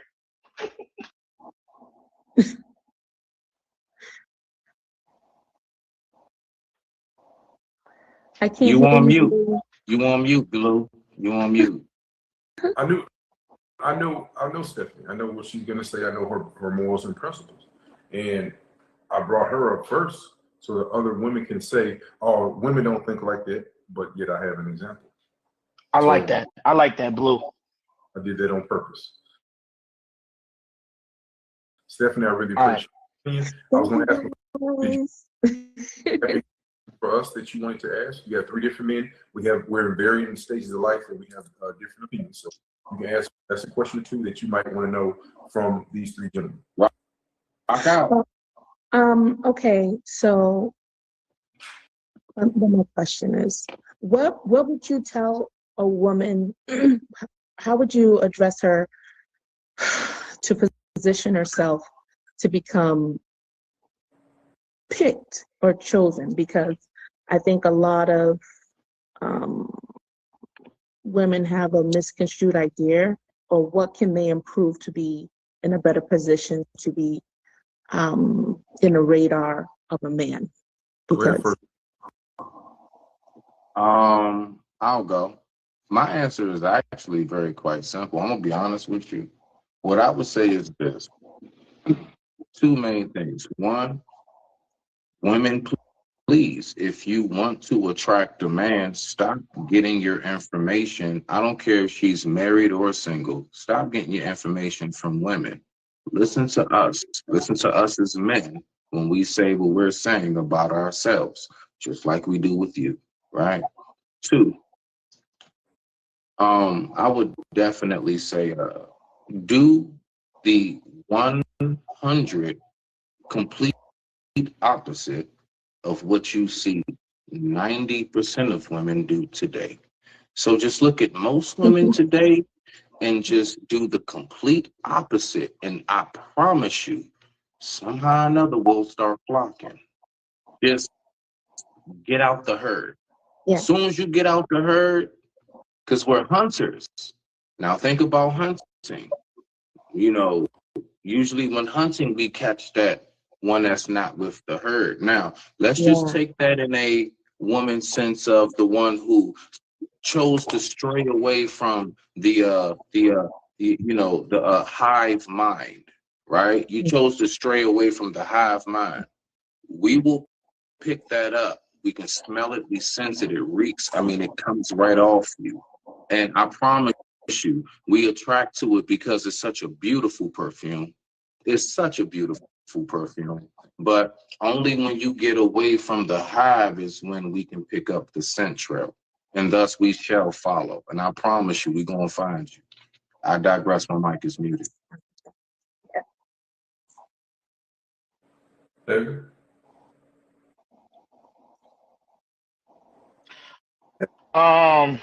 The ones that want to be married, the one that are choosing to say, you know what, I want to die with a man. Communication, obligations, duty. I would say loyalty, but your loyalty is different between men and women. So that's a I can't really put that in there because we look at loyalty different. Just understand the duties and the obligations to each other, man. I don't think a lot of people can't withstand that. when it comes to duties and obligations to each other, the duties and obligations to the home, the duties and obligations to the children, they get lost somewhere down the line. What's her name right here? Hey, Stephanie, give me a mute right quick, Steph. So sorry. Thank you, baby. It's hard to do this because I'm giving it to you from a man's aspect, and I've been living with a woman for over 10 years. So I do know how to put in the feeling part of it. I know a lot of men, it's hard for them to do. But we have to try to put some feeling into it, fellas. I know it's hard for us to do. We have to learn how to tend to their feelings. They attend to our feelings. You know, it's a lot of different variables and try to keep people going. But just to initially get people going, understand that you have a duty and obligation to each other. And that comes above all. Mine are simple. Right? Hell, I'm not simple. I ain't gonna lie like that. Consistency, communication, and compromise. That's what both sides need. So a lot of women come in and say, I'm not gonna compromise. They'll be consistent. They're gonna over communicate, but you also must compromise. Know that if you have a man that's 4 out of 5, maybe he might need to just be 3.5. Find something that you can work with and do what a man would do. We're gonna qualify a woman. We're gonna find a way to make it work. Y'all trying to get rid of us and think you can replace us. I'm not gonna say what the outcome is gonna be, but if we had more women willing to work with men, as many as the men are willing to work with the women, we would have more couples together. Well, can I say something to that so we don't get this twisted? Heavy, I'm with you, bro. Like, listen, I get what you're saying as far as tend to their feelings, but you know where I'm at with it, and this is why I got the heavy face. It's because I'm thinking to myself, what's more important?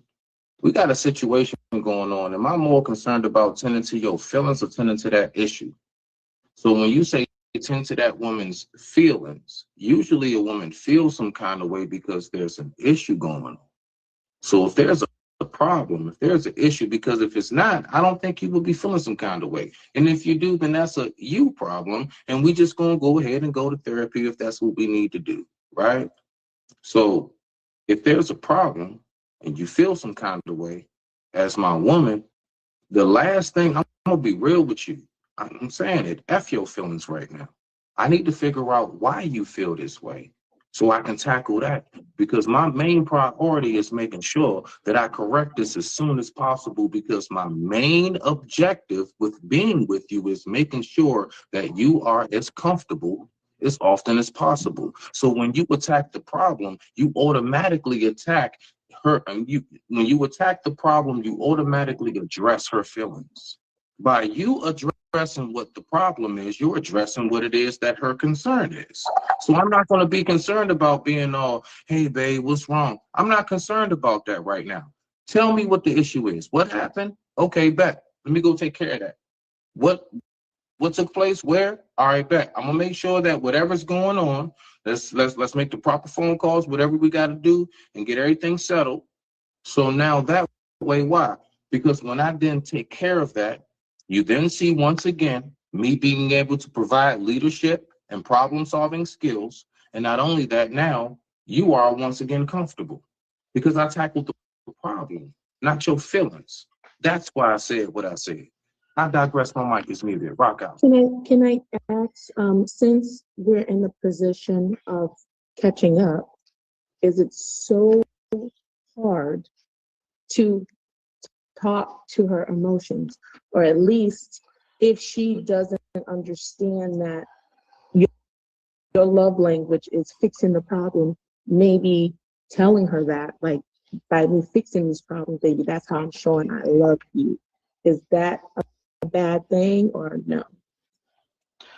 Stephanie, before Smitty answers that, let me do a little 3-question questionnaire when it comes to Smitty. Smitty, what's the longest time you have lived with a woman?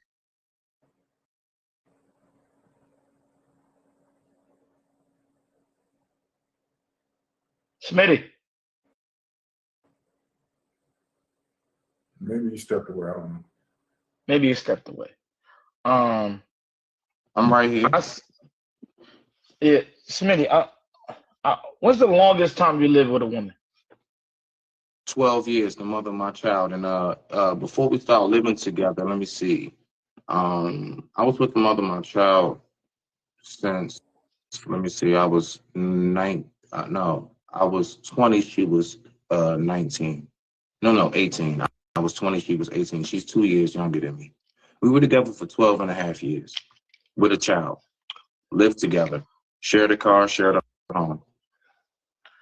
So the same example you gave to these 17, 18 people that was in the chat in those years that you lived with her, the way you broke it down in here, did you break it down to her when she thought like that about her feelings?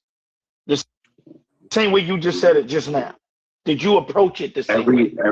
Everything, the only thing I can say is everything that you hear from me, anybody who knows me in the slightest form, on panels, outside in the real world, Smitty is always himself. I don't change. Okay. I even look the same since I've been 19. I just grew a beard, sir. Same weight, same face. Okay. All right. Reese. Well, we'll check this out. I've been going longer. And I plan on keeping it going until I fucking die. And what I learned and what I had to learn is exactly what you were just saying. I had to learn that part of understanding their feelings, understanding what she feels, and pour it into me. Because if not, it's not conducive to a long relationship. It's not. I got a father. My mother and father have been together 45 years, and we have to care about how they feel. Sooner or later, we have to not only care about how they feel, tell them that. Because men, we don't show them that. By majority of the skin, we don't show them. Can I answer that? Can I answer that? It wasn't a question, but go ahead. Everything that I was expressing to you was exactly that. Us as men, the way that we express that we care is by tackling the very problem. My job is to slay the dragon. My job is to get you out that tower. That's my job. So if you have a problem, I'm showing you that I care because I tackled the issue. If I didn't care, I wouldn't be doing it. See, the way we show it, see, you're saying I'm supposed to respond to her as she would want me to respond to her, and that's not conducive for the situation. No, I need to make sure that I tackle this situation head first. It's a whole process that goes into how a man, thinks about how am I going to tackle this situation. The last thing I need to be, I'm going to be real with you. Great leaders have to put emotions aside. I know she's emotional. If I address her, I have to get into an emotional state. Once I get into that emotional state, I am not addressing the problem. Then I'm going to be, maybe when I go address the problem, I'm going to go into it how she would probably do it, and I'm going to do it really emotional. Next thing you know, now, here it is. She probably done lost me, lost whatever, you know what I'm saying? Because I did it in a real, I wasn't thinking. The whole process of how a man moves and how a king leads is truly by separating emotion from what is for the preservation of the village. I need to make sure that me and everything around me is good. I don't care how you feel right now about what I'm doing. I can't, because the fact is, at the end of the day, you're going to wake up the next day, you're going to be good. You're going to be all right. Now, will I give you comfort and stuff? Listen, if you're thinking that I'm saying that I don't talk to my woman and say, I love you, you're beautiful, I'm gonna tell you right now, I'm a very romantic man, and I definitely give compliments. I'm talking about addressing a problem. If I'm addressing a problem, all of that shit is out the window. It's out the window. At that moment, it's out the window, because if I don't take it out the window, I'm not gonna address the problem the way I need to. I digress, my mic is muted. Rock out. Definitely.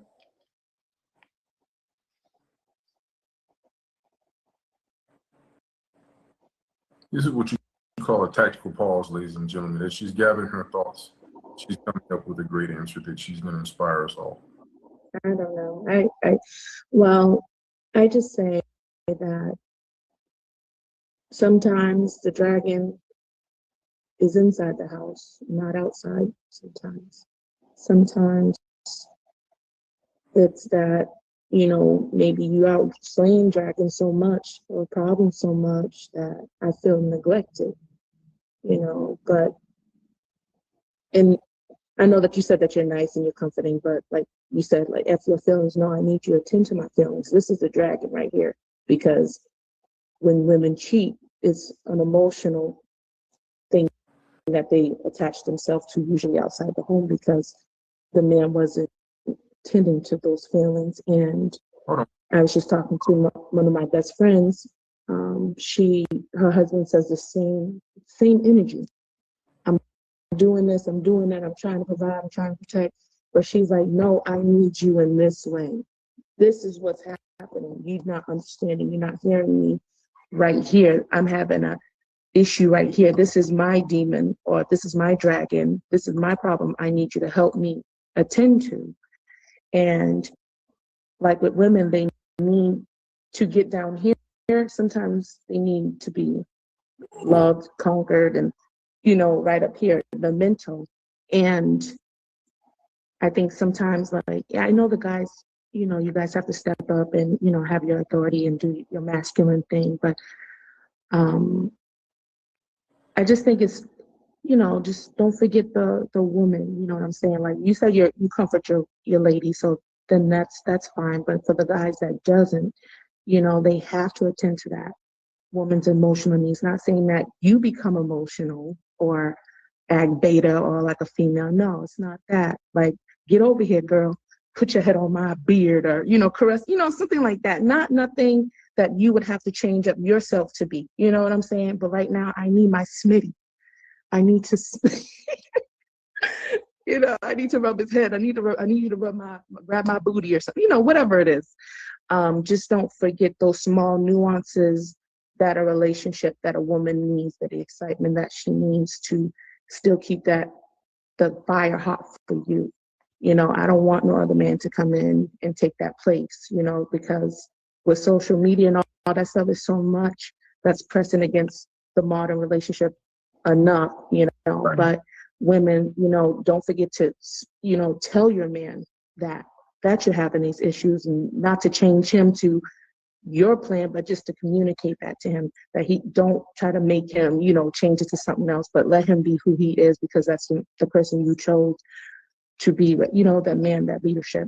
So I understand you, Smitty, but, just seeing my friend in that position, that her husband was just so focused on, I gotta, chop the wood and make the fire, like, and she's over here like, yeah, whatever. And she's not, excited. She doesn't have that puppy dog. Like, she loves him, but I think he could be elevated and more if he would do that, attentiveness that she would need. But I just think, that's just a communication thing that has to be, stated, so that everybody knows, because you're not a mind reader, she's not a mind reader. Right. And, yeah, that's all. Let me briefly, Blue. Yeah, no, definitely. I'm with you, sister. I'm not just saying that. I want us to really focus and pay attention, because I just don't want my message to get like mixed up. My whole message is, during the moment of the storm, during that moment, all emotion has to go out the window, because I have to tackle this issue. Now, if we look at most, like, a Twilight movie or whatever, like King Castle movie or something, right? What happens usually after like a big battle? There's a sex scene. Because that was the whole purpose of me slaying the dragon, because I wanted to do something sexy for you, boo. I wanted to stand there and beat my chest and stand there and raise my sword and everything else, so that way I get you nice and drippy. Boom. When I get home, powder up these scars for me. Okay, now we about to get to it. But during that moment, I couldn't be all slaying the dragon, looking over at you like, I love you, babe. No, that don't work. That don't work. I'ma die. I'ma die at that moment. You're not gonna see me no more. I have to eliminate all emotion. I can't think about your ass. You smell me not? So that's all I'm saying. But I promise you, right after that, oh yeah, you're gonna get some great wood. That's all it's gonna be. Absolutely. I'm gonna ask you how you feel. I'm gonna hold you and everything, because my dad always told me, like I always say before, a balanced man is made of two hands, one made of thunder, one made of velvet. When I'm with you at that moment, I need the thunder for the dragon. I use the velvet for you. All right? I digress. My mic is muted. Right. After these messages, we'll be right back. Seeing shit like that. Question. How many faking they streams, getting they plays from machines? I can see behind the smoke and mirrors, niggas ain't really big as they seem. I never say anything, everybody got their thing. Some niggas make millions, other niggas make memes. I'm on a money routine, I don't want smoke, I want cream. I don't want no more comparisons, this is a marathon. And I'm aware I've been playing a bet from a lack of promotions. I never was one for the bragging and boasting. I guess I was hoping the music would speak for itself, but the people want everything else. Okay, no problem, I show up on every one album. You know what the outcome will be. I'm betting 1,000, it's got to the point that these rappers don't even like rapping with me. Fuck it, come my nigga 21 Savage just hit me and told me he sent me a spot on a new record he got. He called it a lie. I open my book and I jot. Paper Takashi, they wanting to rap. I picture him inside a cell on a cot, reflecting on how he made it to the top, wondering if it was worth it or not. I pray for my kill cause they fucked up the shot. Just want you to know that you got it, my nigga. Though I never met you, I know that you special, and that the Lord bless you. Don't doubt it, my nigga. Dennis Smith Jr., stay solid, my nigga. I'm on a tangent, not how I planned it. I had some fans that hopped in a band and shit when they thought that I wasn't gon' pan. Now I got a plan. They say the success is the greater revenge. Tell all your friends, call on a mission, submitting the spot is the greatest that did it before it all ends, nigga. Sandwich and Doritos, and Carvel said, I got some Doritos. No, I had a cookie. I ain't got no damn Doritos. And let me make something clear. When it comes to soul food, if it comes from the pig, then it qualifies 90% of the time. And one thing, oh wow, is soul food is neck bones. Neck bones. Oh my God. Hold on, turkey or hog? Because we do turkey neck. No, it's not the same thing. You don't even look not that swan. Yes, you trip. Wow. Y'all tripping with that swan. better than green. Hey, go ahead, bro. Go ahead, bro. Yeah, turkey neck. Nah, bro. Smoke turkey neck. Smoke turkey neck with the greens, bro, all day. Smoke turkey necks with the greens. Chopped up onions. Yes, sir. Yeah, hold on. I'm gonna tell you something else. Collard greens is more of an East Coast thing too. Down south, they like turnip and mustard. See, but no, listen. My grandma had a whole acre full of collard, so she would mix the collard. Yeah. But most people do the mustard and turnip because mustard green are huge as hell. I ain't like mustard. That's because they build them. You gotta know how to cook them. Right, that's what I'm saying. I ain't like, because you actually need the collard to go with the mustard to cut the damn taste of the mustard. That's why you mix them. Because I don't know nobody who just eats straight mustard greens. Fuck wrong with you? I do. Not you. I do. But you from California, so you know it's a little different. But not like me. I like beans and another thing East Coast they do out there. Rice and peas. What's up with that though? Like pinto beans and rice. Cornbread go with beans. Like black-eyed peas, all peas and beans. I know people that hold on. Let me ask rice with it. Like, how this down south, like, because do y'all keep the stems or do y'all eliminate all stems? Any stems in there? For the greens? No, you cut the stems out the green. You cut stems y'all out. tripping. Y'all tripping. Go ahead though. you leave stems in there? Yes, sir. But it's a process to it. No. It's the way you do it. You don't leave the whole thing in there. It's the way you do it. It's the way you do it. Trust me when I say, because listen, I'm trying to tell y'all something. On some real talk. No. Watch this. What y'all talking about strictly is flavor.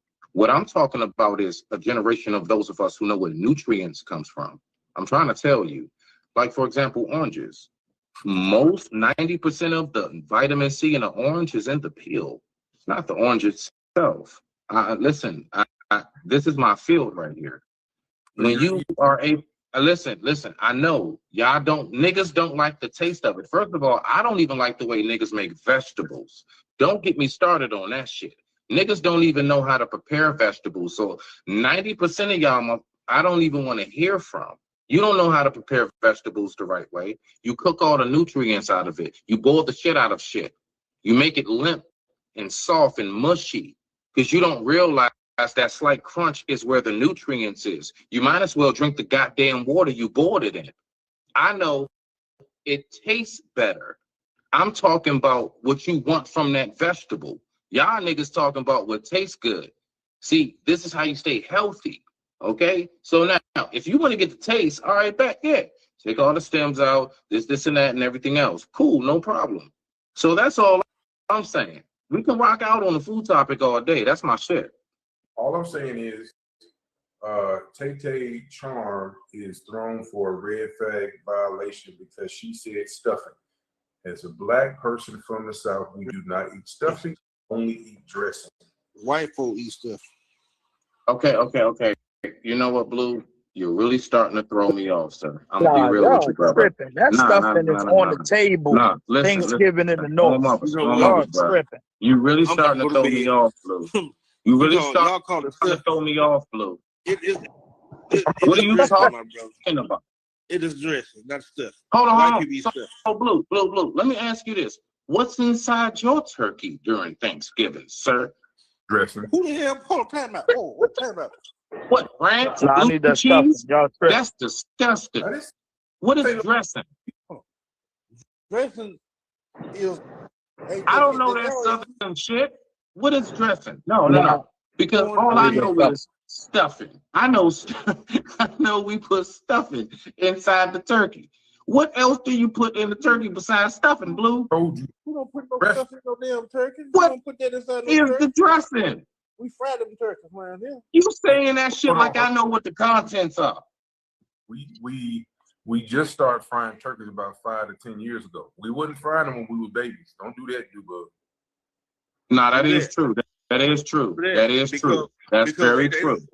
That is a new thing. That is a new thing. That is a new thing. Back in the country, they wouldn't buy no peanut oil. They had that lard in that big old bucket. And we wasn't fucking frying them. We had when I was a kid, we had a turkey, we had a chicken, we had a goddamn honey ham. It might not be a honey ham, but we had them Cornish hens. Mama used to do Cornish hens. I was just about to say that. That's what we had. We had the Cornish ham. Yep. That's what we had, the Cornish ham. Yep. Ain't no carrots in there though. Ain't no carrots. Celery, onions, Holy Trinity. No. All that shit. Now we're getting into the little nitpicks of who. No. We talking about the main dish. Everybody will dress it and make it a different way. Some people add this, some people add that. Now that will be on that topic all damn night. That'll be a rabbit hole. So that's stuffing. I need that stuffing. I don't know what y'all niggas are talking about. I don't know what Blue. I have no clue where he came from with this. That is not a Thanksgiving, sir. That is not a Thanksgiving. Not here. No, sir. No, sir. I promise you that. I lived in Newport News, Williamsburg, Virginia area for 4 years. Come on, some stuff. We do dressing. I know how their Thanksgiving is out there because I understand what Smitty is saying. So I know how they cook on their side. You know what I'm saying? I know how they call it stuffing, we call it dressing. So it made the same way. You telling me we talk about the same shit the whole time? Yeah, but you need to change your terminology. No. Wait. I gotta address Blue. Then Blue, why didn't you just say, hey, Smitty? No. Hey, Smitty.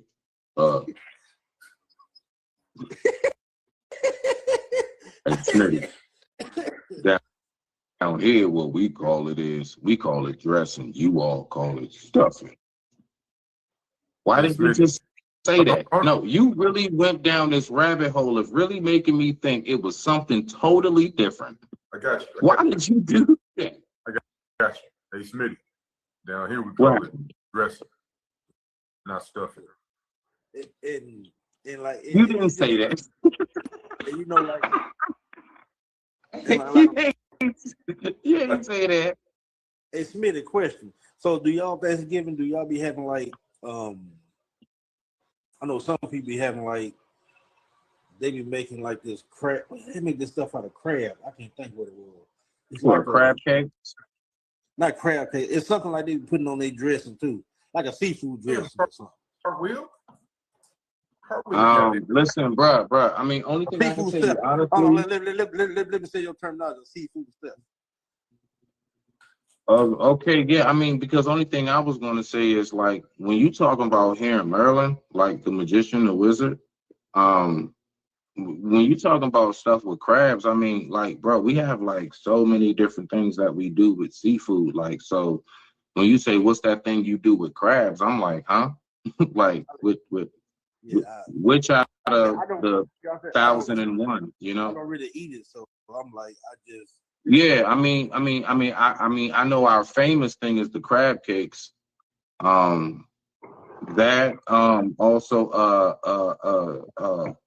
stuffed oyster shells, stuffed crab meat oyster shells. Yeah, I love them fucking I'm just crab letting cakes. you know. I mean, you asking, bro. I'm just trying to go down the list of things we do with crabs, bro. I had tried it before, and I'm like, oh no, it was too You don't weird. like crab? No, I don't know. Crab, okay, I tried crab. There's blue crab. There's too much work for a chicken nugget worth for me. Well, so understand this. Too Most much work, people brother. here, let me break it down to you. Most people here, yes, trust me, we do eat the whole crabs, the blue crabs and all that shit, the king crabs. But a lot of folks here, we get snow legs. Trust me. Because the snow legs, it's easier work. Like you don't go through all of that and you get more meat from it. Trust me. So that's what we do. We usually get snow legs. So I just you ain't got to go through all of that, getting the mustard and all of that shit, cracking through the ribs and all of that, trying to peel out the. You ain't got to, yeah. You ain't got to do all that. You ain't got to do all that. They had a whole bushel of crab. I'm like, what y'all about to do all this? It's similar to how we Nah, do. get snow legs. Trap. Get snow legs. Like, It's much easier. Get snow legs. Way easier. I said, bro, I cracked open that shell and got a Chick-fil-A chicken nugget worth of meat out that crab. I said, you know what? I'm past this. I'm through with this. I'm about to go get me something to eat. Y'all had them crab. Yeah. I was going, brother. I was like, oh no, this ain't for me. I said, I'd rather just go ahead and eat. And I did. But you know, it's like Blue, you said you don't eat crawfish.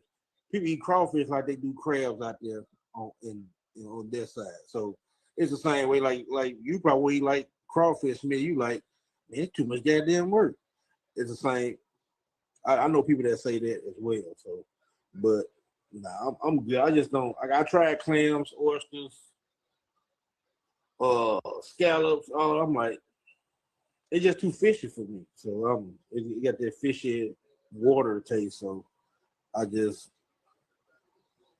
can honestly say I don't eat seafood, but I have tried it. So at least I tried. At least I just like some people say I don't eat it, but at least I tried. I wouldn't waste my money. Give me a seafood boil and put the stuff in the bag, fucking it up. Snow crab legs, sausage, potato, and I don't like the corn in it. Oh, I'll take one piece. I'm not gonna do like. No. I love the corn. I just don't want it in there. I don't like that mixture. Yeah, I'm picky like that. Nope, I want it separate. Oh, you don't. You want your corn to taste like seafood. You want your corn to taste like corn. Exactly. I don't want it to taste like the seafood. I'm dead ass. I don't like that shit. That's all. Other than that, I'll take everything else, the little potatoes and all that. Oh, and I don't like the little hot dog sausages and shit. I don't like that shit. You don't? What you mean? You don't bust down a glizzy? No. I'm just saying, like that seafood taste with it. I don't like it. Just like I don't like it with the corn. No, I'm saying this at the cookout. Do you still eat? Do you still bust down the glizzy? Pause. Why would a man ask a man like a question like that. That's a little weird to me.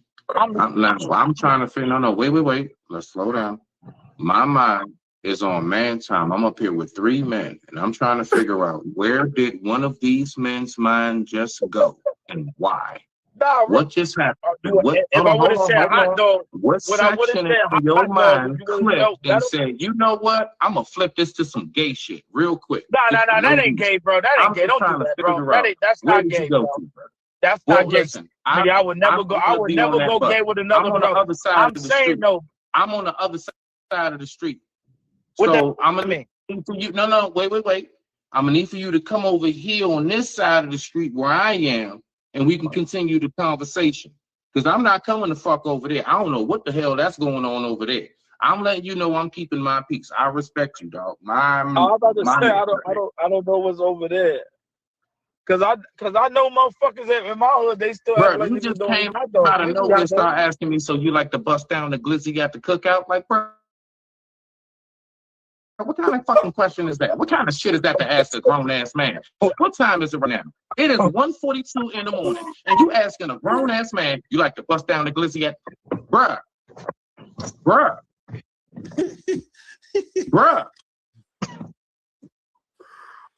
You don't ask a grown man at 1:42 a.m. do you like to bust down the glizzy on live?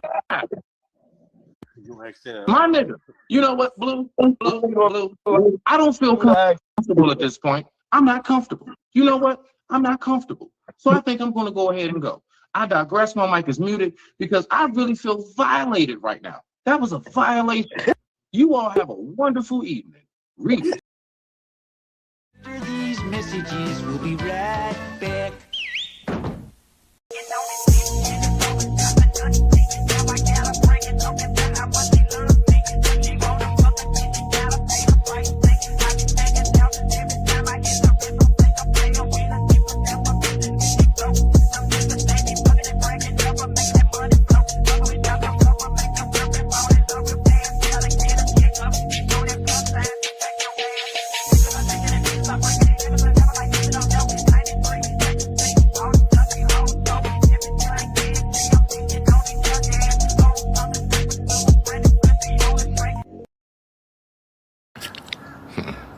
What it smell like?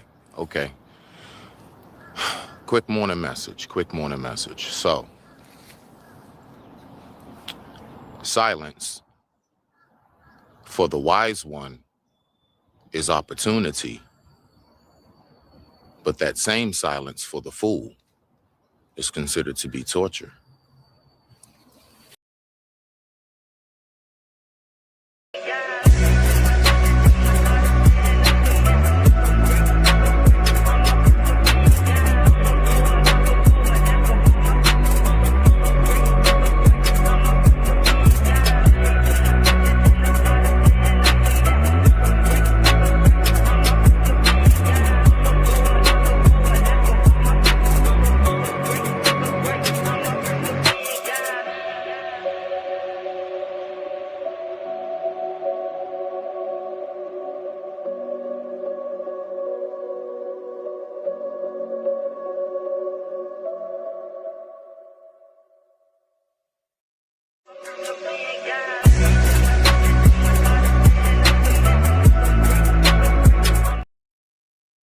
I got one. I got one right now. I'm trying to get her in. Oh, got it. Look at that. Look at that. Look at that. I got it. Yeah. Got one. Got one. We got one. Look at that. Look at that. God damn it. Come on. Look at that. Look at that. I got it, bruh. I got it, bruh. Look at that. Yeah. Yeah.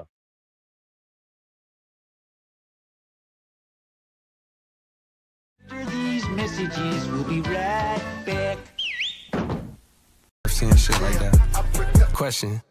How many faking they streams? Getting they plays from machines. I can see behind the smoke and mirrors, niggas ain't really big as they seem. I never say anything. Everybody got their thing. Some niggas make millions, other niggas make memes. I'm on a money routine. I don't want smoke, I want cream. I don't want no more comparisons. This is a marathon, and I'm aware I've been playing a bet from a lack of promotions. I never was one for the bragging and boasting. I guess I was hoping the music would speak for itself, but the people want everything else. Okay, no problem, I show up on every one album. You know what the outcome will be. I'm betting 1,000. It's got to the point that these rappers don't even like rapping with me. Fucking come my nigga 21 Savage just hit me and told me he sent me a spot on a new record he got. He called it a lie. I opened my book and I jot. Paper Takashi, they wanting a rap. I picture him inside a cell on a cot, reflecting on how he made it to the top, wondering if it was worth it or not. I pray for my kill cause they fucked up his shot. Just want you to know that you got it, my nigga. Though I never met you, I know that you special. When that the Lord bless you, don't doubt it, my nigga. Dennis Smith Jr. Got another one that quick. God damn, they out here, Slim. They is out here, baby.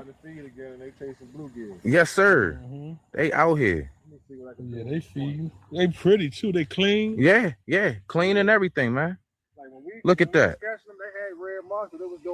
Look at that. Yes, sir. Yes, sir. White, beat up looking. Kicked everything out the wall. After these messages, we'll be right back.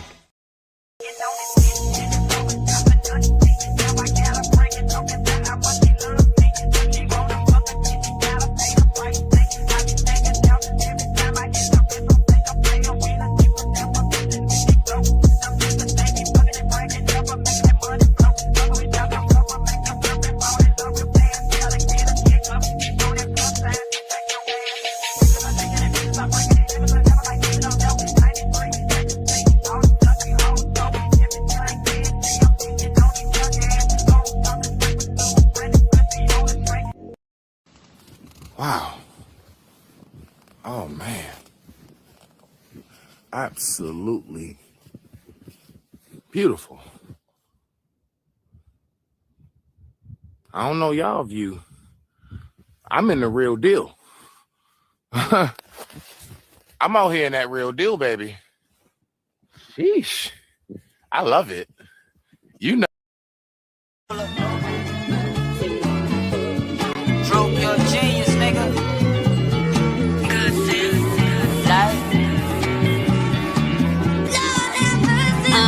might break her heart, I tell her what I really did. Block on fire, but I'm chilly chill. On the real, I can take you where it's really real. Try to tell her one day I'll be a millionaire. Slip up, get caught, get 100 years. Tough love made his mom cry 100 tears. Either niggas getting out or they gone in. It's me against the world, yeah, I'm all in. In the bank smelling like Bob Marley. Told my girl I'll be home in the morning. I was black, now it's gone, get the money. My side bitch, that's a whole nother story. Not too many niggas make it out New Orleans. Never hating if they did, I applaud them. Stay safe, got the face they're recording. I'm hood rich, still rocking Air Forces. All they know is Mardi Gras.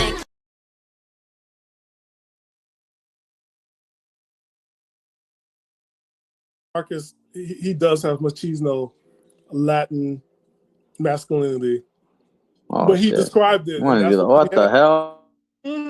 Don't need to work. I'll ask a question. Oh, shit. Machismo. They gon' they suck. Yo, suck the son, suck the set. Ça passe qui joue, monsieur. Oh, shit. Ok, passons. No. What was the question you asked me? Oh, shit. I gotta leave. Now I gotta. English, goddammit. What did you ask, Stan? What did you say? The question that you asked. Hold up. The question. Wait a minute. The question. You can't be coming up here doing that. No. You can't be coming up here doing that. Nah. She do this shit all the time, man. Nah, not today.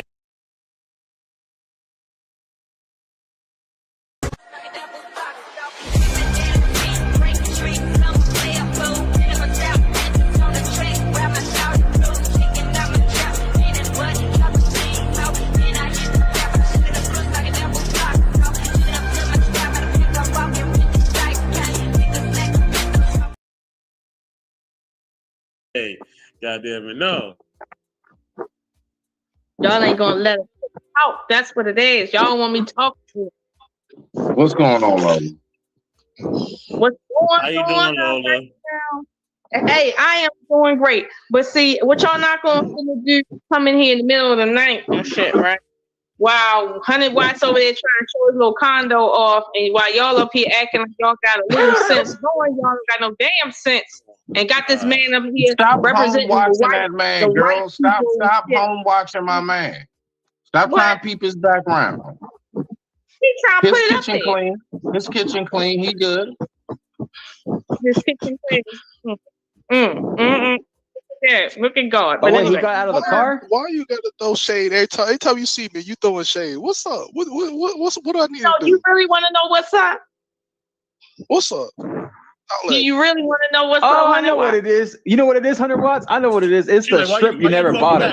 The shrimp She want that grits, yeah, $20 the shrimp. grits.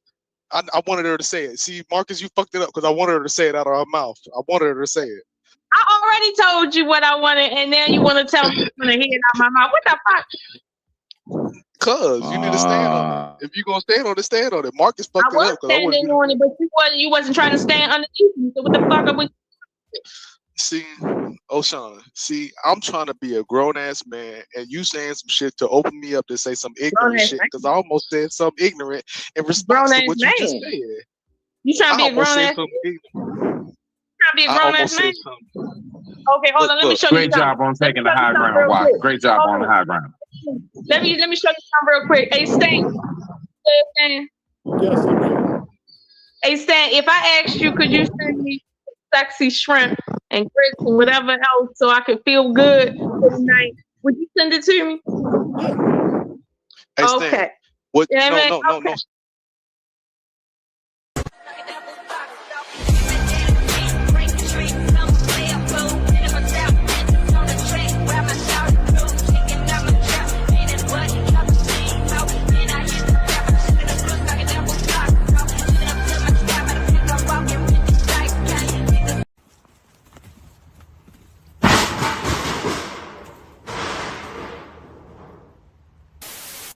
Black Air Force Energy. Stan, hey, Stan. What she did was lie when she asked you your question. Hey, Because hold on. she Hey, told me, fuck up. she told me I needed to send it to apologize to her. Fuck up. I was supposed to send her shrimp and grits to apologize for some shit I didn't feel like I needed to apologize for. Okay. So I'll don't do me react like the that. question. Okay, I'll react to the question. Hey Stan, if I wanted you to would you not to apologize? Leadership Oh, go like okay. I thought you was on that grown man shit, Stan. I thought you was on that grown man. Yeah, come on, Stan. Come on, Stan. Come on. Leadership. My man Stan over there grown as shit. Stan grown as shit. I don't know about Did you. Stan just say, did Stan just yell out leadership? Yeah, He just yelled out leadership? Apologize. Her side apology deserved. Stan on the prowl right now. He gonna say whatever it takes to whatever woman he. Lola, did somebody on this panel promise you 30K? That's all I want to know. Not 30K. Just checking with how they watch, because he really did act like he couldn't even send me $20 worth of food and shit. But it was cool. It's cool. Okay, never mind. You right. You can have some coconut shrimp from Costco. From Costco. Hey, matter of fact, hey, goddamn, I got the Costco card in my wallet right now. What you need? That's right. The fucking come on. Can you send it to my house? Can you send it to my house right quick? See, I think this is great. Okay, this is a You great know you want to. You know you want to. Look. This is a great example of what I be thinking about how manhood affects the people around you. Because if I decide not to send her this shrimp and grits, I'm a piece of shit man. But if it, never mind. Let me shut the fuck up. No, you got it. No, you got to keep your word. That's the whole thing, man. No, nigga, keep going. You done already opened up the box now. You done opened up the box. Pull was inside the box out. Pull was inside the box out, nigga. You done already done 100 started. watts. Fuck that. Okay, Go ahead. 100 watts. Don't buy her shrimp. Buy her chicken bake. Now. You ended off with shrimp and cold slaw. Keep going. Look. I just think that while we did have a nice, funny moment here, look, I do think that when it comes to manhood, there is a little bit less space for grace in manhood, right? Because I appreciate that Lola here, and I love her, and we can make all the jokes and work. But no, like, this is a great example, because even though she joking, and you know what I'm saying, we made this fun, there are legitimately women that live on this shit, bro. Like, manhood is legitimately about what you produce. a woman will always forget what you didn't do for her. Your Is that a kids low will sweater? always remember your kids. Is that what? Is that a low sweater you got on there? Is that label Why are brand you you coming got at right? the guy's apparel? Well, you know what? While you're coming for my apparel, this is actually my brand that I designed. That is one of my Oh, so demo you got models. money. So you got money. Well, you know what, Lola? See, the thing about my money is that I'm investing in my business. This is the third edition. Oh, of you got that a whole sweater that I'm- business and you can't even Uber me $10 worth of shrimp?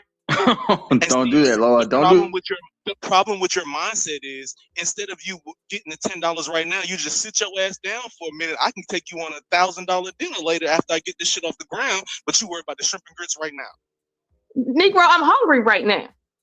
Okay, and I'm hungry right now too. That's why I got my own brand. So we both hungry. That's why you got your own brand. Because you hungry. Got him. Got him, Your coach. ass, Got him, your coach. ass is in Virginia and shit talking about if I just wait and shit. Nigga, are you crazy? Lola, we can have an off-camera conversation. Look, if you want to talk to me one-on-one, we can do that, mama. Like, you don't gotta do this. Too late for that. Too late for that, my nigga. She already said she's afraid to come to You Virginia. owe me an She already apology. said she's afraid to come to Virginia. She's already afraid to come there. I'm not afraid because I got folks down there. Zodiac killer. All types of stuff down there. So I ain't afraid, but she's afraid to come down there because the comment. I'm not crossing that bridge. That Woodrow Wilson, that's like, yeah. I can cross it Nah, I'm anytime I good. like, baby. Hey, Smitty, don't do that. Not the Woodrow. Not the Woodrow Smith. Yeah, where they monitor your speed by aircraft. Mm-hmm. You're right. You're right. Mm-hmm. Can't afford to come down and see you and shit. Lola, the amazing, beautiful black woman that she is proof to my statement that a man is judged off of what you produce, bro. It's what you can do. If you are a brokey and can't afford a $10 shrimp and grits like I am, because I'm broke. I ain't got no money. I'm broke. Mm-hmm. Mm-hmm. Okay, take your shirt off. Let me judge you by something. Lola, let's have Oh, wow. a conversation. Don't Lola. You can Man, reach tell her me. to turn her camera on, man. One-on-one, Lola. I don't need YouTube to be involved in this. Just tell me what you. Never mind. Let me shut the fuck up. See, I'm trying to be. No, You I got want to this- know, Sponsor your Lola, clothing. Sponsor your clothing. is shrimp and grits, is that breakfast, No, lunch, he or wants to dinner? be judged. He wants to be judged for something other than all his money, and I'm okay with that. I give him that. Lola, I'm trying to I find don't something else to judge him by. I can look, and that is a one-on-one. See. Okay, Anything never that mind. you Never mind your shirt. Never mind your shirt. Okay, turn your camera. Let me see what your kitchen look like. It's a Since you sweater got hoodie. your condo, let me see the kitchen. I don't have a condo. See, this is you making assumptions. I live in a 2-bedroom Smitty apartment said on the that third shit. floor. Hey, Smitty if you said want to keep that. it all the way funky, I live in an income restricted apartment complex. So what are we talking about? See, this is the perception that people have on the internet. I ain't got no goddamn condo. I'm broke just like the rest of these niggas on the internet. What you talking Hold about right on. now? You own a business and you have income restricted. Just because someone owns a business doesn't mean they make a lot of money. Damn it, sweetheart. Watts. Just because somebody has a business don't mean they make a lot of money. I make enough money to be able to feed my family and pay my child support. That's it. I don't got a have no girl? let's go to Jamaica money. I don't have You no got a let's go to girl? Barbados money. Here we go Huh? again, CSI. What that got to do with anything? Tell me what that got to do with anything. If I said yes, what does that mean? If you got a girl, then I know how much money you're making, but I just want to see the kitchen. Look, why you play these games with me? We was having a grown man conversation. She's talking about my goddamn See, if kitchen you right got now. a girl, right? My If you got a goddamn girl in a family, wait, hold on. If you got a girl in a family, that kitchen's gonna tell me a chick living with you. Let me see the kitchen. No, it's not. See, that's another misconception you have. Do you know how many lazy bitches is out here? Your girl a lazy bitch? Is your didn't girl a say lazy that, bitch? You're building. Is You're your building girl? a perception off of the wrong Is your things right girl? Wait, is your girl a lazy bitch? now. You are building a perception off of some shit that don't got I nothing to asked do you with a nothing. question, my guy. I asked you a question. Is your girl a lazy bitch? No. Right. Let me see that lovely kitchen that y'all have sex in sometime. See? Oh wow. Playing Oh this wow. game with you. I'm not playing this game with you. Salute to actual King Smith. And keep also it. Let salute me to Emma Howard. Salute, salute, salute. I'm glad that y'all checked in. Salute. Nah, man, yo, watch, look. You should have just said what you were saying in the first place. You should have said, look, that ain't got nothing to do with you. That's what I would have said. Look, why you worried about some other shit? I'm talking to you right now. That's what you Look, should have she said. That's trying what I to have would a have said. one-on-one conversation in public. Look, Lola, we can have that whenever you're ready. It's not hard to find. Okay. I already told Okay. you. I'm not hard to find. Okay. Let me say this for real. Right. Here's the thing. I was only feeding off of the information you was giving me because I didn't know if you had a girl or not. But you said it, so I said, okay, fine. Let me lean in. Where your girl at? Oh, your girl ain't there. Let me see the picture. I didn't say I had one either. Girl I never yes, said you I had did. one either. Yes, you No, I did. didn't. You did. That end of that day. Do you got a girl? Or yes or no? Do you got a girl? Yes, I do. To answer your question, yes, I do. No, Okay. Watch, no. You got a girl, Yes. right? To answer your question. You got a girl officially? No. Yeah, to Huh? answer your question, yes. Let's go down your rabbit hole. Yes, I do have one. So what's Is she in the house right now? Knock the fuck out, sleep. What's up? What's next? Oh, take the phone. Let me peek at her for a second. Say again. Oh man. See Let what me I'm peek saying? at her for a second since you said she's asleep. So you feel like I should violate her privacy and have her on camera on Okay, YouTube? wake her while up she's then. Wake her up. And matter of fact, no, is her shoes in the room right now with you? What they gonna do with The anything? hell? Let me What are see. we doing Let over me there? see. Let me see a shoe somewhere. Where you at right now? Because if This is she why I there, would have told her. This is why I wouldn't have answered Lola question. You see what you got yourself into? That's why you don't answer the questions. I'm always down to play the game because they be thinking I'm about to stumble on some shit like I don't stand on the shit that I stand on. So I'm always down to play the game. Hey sweetheart, go get me one of your mother's shoes. your child up at midnight? What they got to do with anything? I just asked a question. Are you a CPS Yes. worker? She's up at midnight. She goes to school? No, she does not go to school. Oh, okay. Never mind. Any other questions? Nah, I'm just waiting on the girl. Right quick. Let me see. Go get one of mommy's shoes. Because now I'm curious of what point she trying to prove right now. What the fuck is? Yeah. Give me the white one. She's gonna laugh at the brand. She's gonna make fun of the brand. Don't give it to her. Don't give it to her. No. I want all of the internet to clip this video and make jokes about her 100 watts or whatever you want to do. Here you go. Here's a shoe right here. What's up? What you got? These are her these are her walking shoes. No, Yes, hold these on. are the shoes that she Okay, walks in every okay. goddamn day. What you got next? One second. Lola, let me ask you this question. Beloved. I actually want to know, a woman such as yourself, okay? So what would you like how do you see a man who is masculine? What are the qualities and characteristics that man portrays when you see a masculine man? Smitty, we're gonna be here all night, man. No.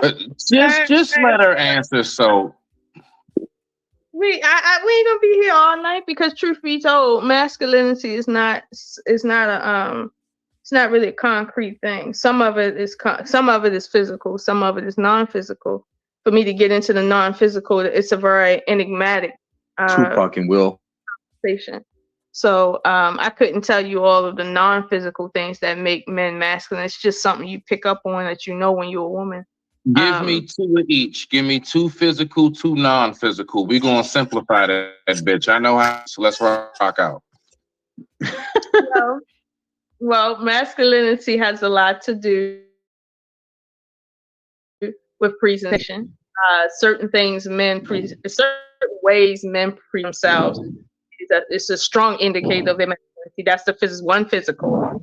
Two, a man's ability to defend himself and his family, and his willingness, his willingness to do also is a huge indicator for masculinity. On the non-physical front, certain things like keeping your word, like I can depend. If I can't depend on God, I can depend on your word. Shit like that. that is like a non-physical thing that you can tell of a masculine man when he is really big on making sure his word is his bond. Something non-physical that I can really put in words. A man that's always in his frame, meaning that he understands when to respond to things and how to respond to things, and he's not confused about the two. Like some, he's not confused about it. Meaning he picks and chooses when he, responds. Sort of like what 100 Watts did when I was trying to test him. He wanted to go off and shit, emotional, but he did it. He stood in his masculine frame and shit while his bitch in there asleep while he talking to me. But he good. He did good. Wow, Lola. Wow. Hey, bro. Look, floor's open, Watts. You gonna have to do something about that, Pepper. You gotta do something about that, bro. Damn, cuz. I'm just trying to. Never mind. I ain't gonna say that because that's his platform, not mine. I don't want to get demonetized today. No, fuck that, nigga. She ain't held back on shit, nigga. Don't you hold back on shit. Stand on your square, nigga. Say that shit with your chest, nigga. I was gonna say, I'm just trying to listen to her non-answer giving ass while I roll my blunt. That's all I was saying. Like, you ain't giving no real answer. That wasn't no real answer. The fuck? Let's go long-winded, Lola. Dude, that's what I'm talking about. Masculine man that knows how to tell him isn't answering, and he's ready to answer for her ass. Go ahead, boy. There it is right there. There it is right there. Look at you being sexy and shit. Go ahead, give him an answer for me. Buy his clothing. Buy his clothing. Mm-hmm. Your dreadlocks look nice, by the way. I do appreciate it. I take very much. I told you 100 Watts that Richard Sherman was a compliment. Look, man, Richard Sherman only Marcus. Don't say nothing. Richard Sherman would only hope to be me. Okay? That's it. Lola, are you crushing on Watts a little bit? You got a little crush? Be honest. Why would I be crushing on him? He's got a girlfriend. You have a crush. No, I'm saying before the girlfriend. Don't do this. Why y'all always do that? Before the girlfriend. Y'all don't care about that.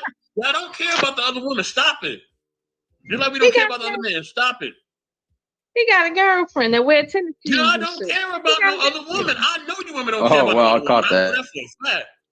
Yes, I don't I care have a about the other woman. girlfriend that wears tennis shoes, that likes to go on walks and work out and all of the et cetera, physically take care of herself. You feel me? I do have one of those. Right. I do. Well, you know what? I'm glad she likes to take care of herself. I am glad she likes to take care of herself because see, if you was my man, 100 Watts, I would be taking care of you, rolling up your locks for you and shit with some beeswax and shit. The best kind there is. Right between my legs too. But see, you know the crazy part is. You know what I'm saying? And you know, I don't like that. I like a woman that know how to take care of herself and shit first. But see, if you was my man, I'd kind of be taking care of you a little bit more. But it's cool. Don't fumble the bag, Watts. Don't fumble the bag. See what I'm saying? I do appreciate. I know what I'm talking about. I appreciate what she's saying. I do appreciate what she's saying. The thing would be for her to learn about how to take care of me, because if she did know about me, beeswax does not touch my hair ever. Oh, you use the other stuff. Beeswax. I mean, honestly, if I wash my hair the right way, I don't need to put. Just teach her what to put in your hair. If and I then wash get my between hair the legs so she can do it. I don't need to put product. What do you want me to What slide? I'm saying to you is, if I wash my hair the right way, I don't need product. You can just twist it and then I'll oil it the next day. Just twist it. We'll oil it. We'll oil it. So I twist it and then you oil it, right? I'm not playing these guys. See, you're playing games. You want me to twist it so you can oil it later?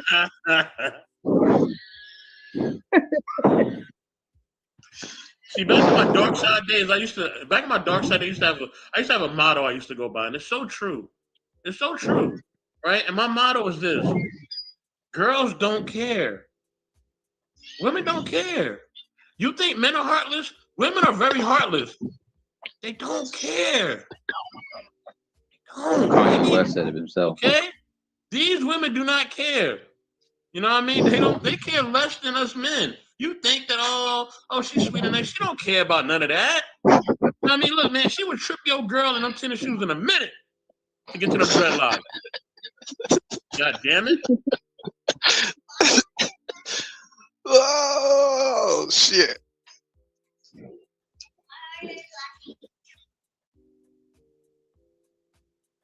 Now Lola trying to be quiet. I thought she was resting in her femininity. What you talking about? Listen, Marcus, talking about my damn femininity, okay?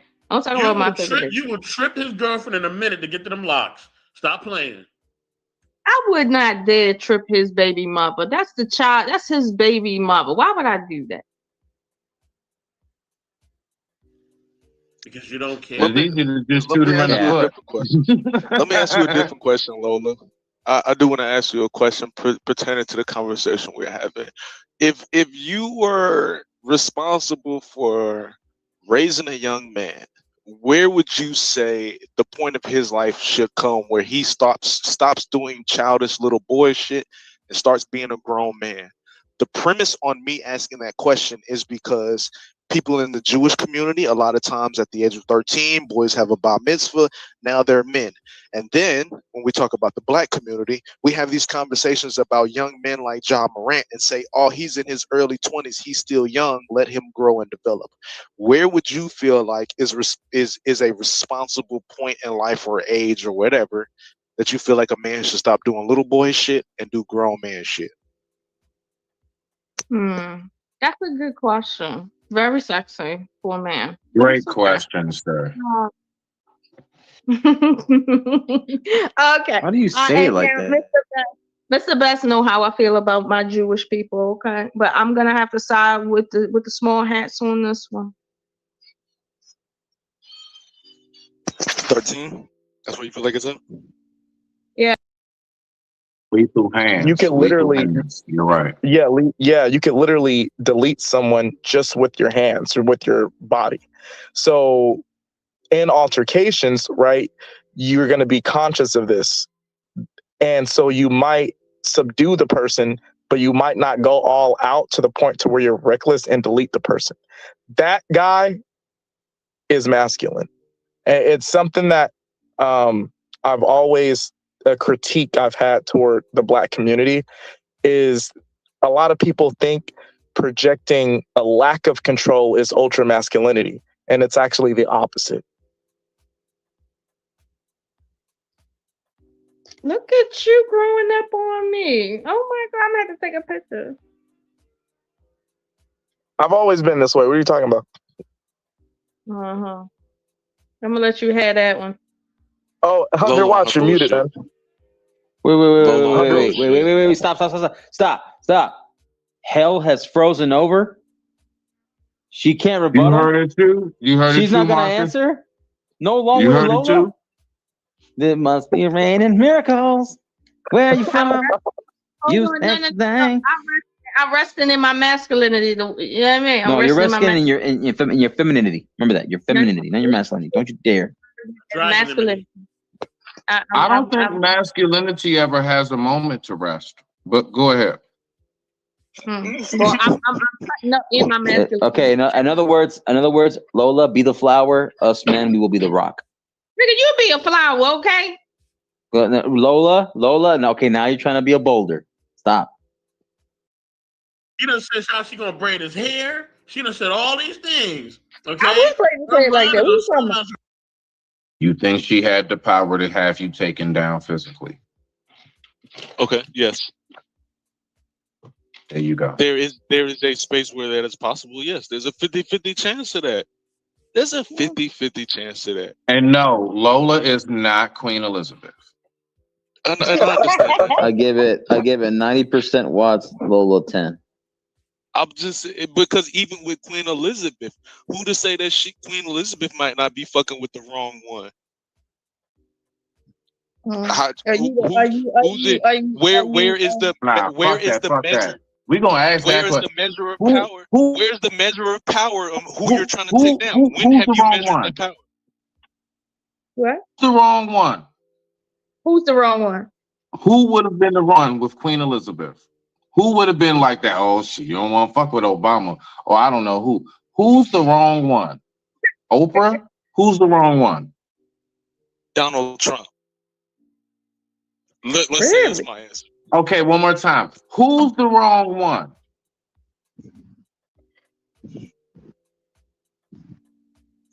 Honestly, I think it could be. I honestly think it could be anybody. It could be anybody who sneaks into the palace with a grudge and they with a knife. It could be anything. I think.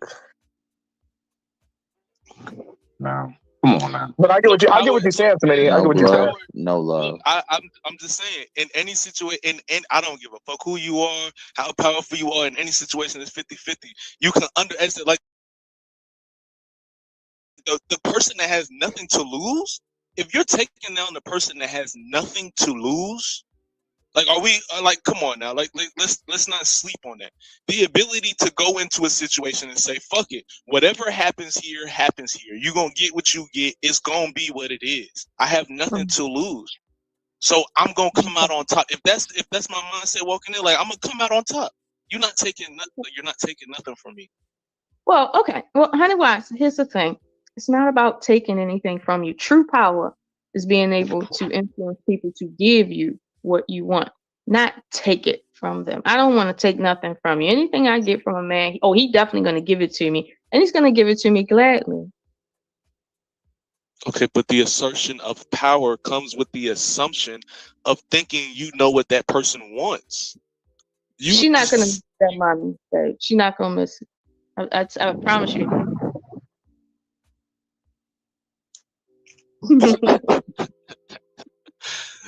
Oh, it sounds good. It sounds good on the surface. I mean, I hear what you're saying, but nah. In real life, if we talk about outside of the movies, in real life application, it's not always as easy as you think it's about to be. It's easy. I try. It's just as easy as pressing that button. But why shrimp though? Like, because I like shrimp. I mean, like, in general, like, that's a part of life. Okay, good. So in general, right? So in general, she got competition. So I'm one of many, correct? Okay. Depth chart. Kids, I will say that because that is something important. Hold on. You said he should not be having kids. And you also said that you don't believe that there is an age. Now, at this point, I want us to pick one. Which is it? Okay, I'll pick one, right? What? Because you said 70, right? And I know 70-year-old men, especially 70-year-old black men. Some people may say 50, 60. That's just an example. I think when you're whatever age you are as a man, when you get to an age where you're incapable of physically protecting your family, that's when you shouldn't have kids. I think that's the age. And whatever age we could designate that scenario to, I would agree that man should not be having kids. So let's just say that age is 70. Let's think about the average age is 70, like you said. Let's think about the average age that boxers, basketball players, baseball players, all of that. Let's think about, okay, so what's the average age that the working man retires? Does anybody know? I don't know. Depends on when they 55? 55? 55. Okay, so would you say beyond that point, if you can't get up and go to work every day, that you should go ahead, spit out a child and have some? Dark Lake? If you're like incapable of working, like there's something physical, like you're too old to go work. If you have retired because you cannot get up and go to work anymore, should you also have children?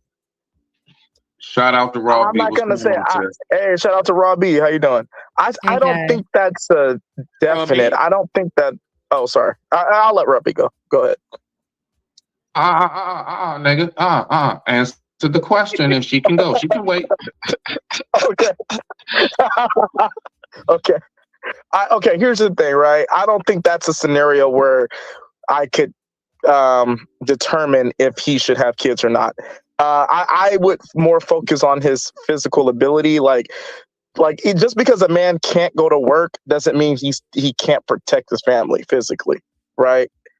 Just because he can't lift up a certain amount of weight in the warehouse now that he's 55 doesn't mean he So still you can't, can't lift knock the somebody boxes out. in the warehouse, but you gonna lift the baby? Well, yeah, I think so. And I'm saying if he is at an age where he can't even lift his baby, that age, whatever that is, if that is 55 or 70, for an example, that is the age we should say that man should not have kids. Like if he can't lift up the baby, if he can't protect his household, and I'm just not 100% sure if the catalyst for that is him not being able to work. That's all I'm saying. I'm not trying to make it more difficult, but this is actually an intriguing question because, yeah. Mm-hmm. I always got them for you. Go ahead, rock out, Robbie. What you got? I mean, the average life expectancy for an African American man is, in fact, 61 years old. So, maybe you shouldn't have any kids after 40 because you won't be here to see them graduate through high school. I'm just saying real quick. And to Lola's point, y'all say women can't have children once their vagina is no longer working, they hit menopause. So once you need extra hormones or, additives in order to make your penis work, you have hit the wall. Bam! Bam! Right there in your face. Hold on. So Robbie. So there is such thing because from what I understand is men can't hit the wall. There is no wall for men. Well, Are you saying otherwise? Of course, that's what they would say. I mean, they've created that talking point to diminish women. So if we have a talking point to diminish women, of course it doesn't apply to us, just like with the whole slut shaming and hoe culture. Now, y'all are the hoe makers, but apparently y'all can't be hoes. I don't understand how can you not be something that you create? See, I'm a mother because I create children. You a father because you create children. So if you're a homemaker, you must be a hoe. No, I think they call it pimping.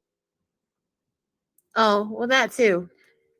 But either way it goes, like there's a bunch of narcissistic personality traits, psychopathy, and just schizophrenia amongst these talking points because nobody wants to have a real conversation for the most part. Not saying that's not what we're doing here, but people speak in extremes in order to rationalize and justify their maladaptive behavior patterns. Like everybody out here hoeing, thought and bopping. Stop playing with it. I'll be talking about the pimping now. Don't y'all be talking about the pimping.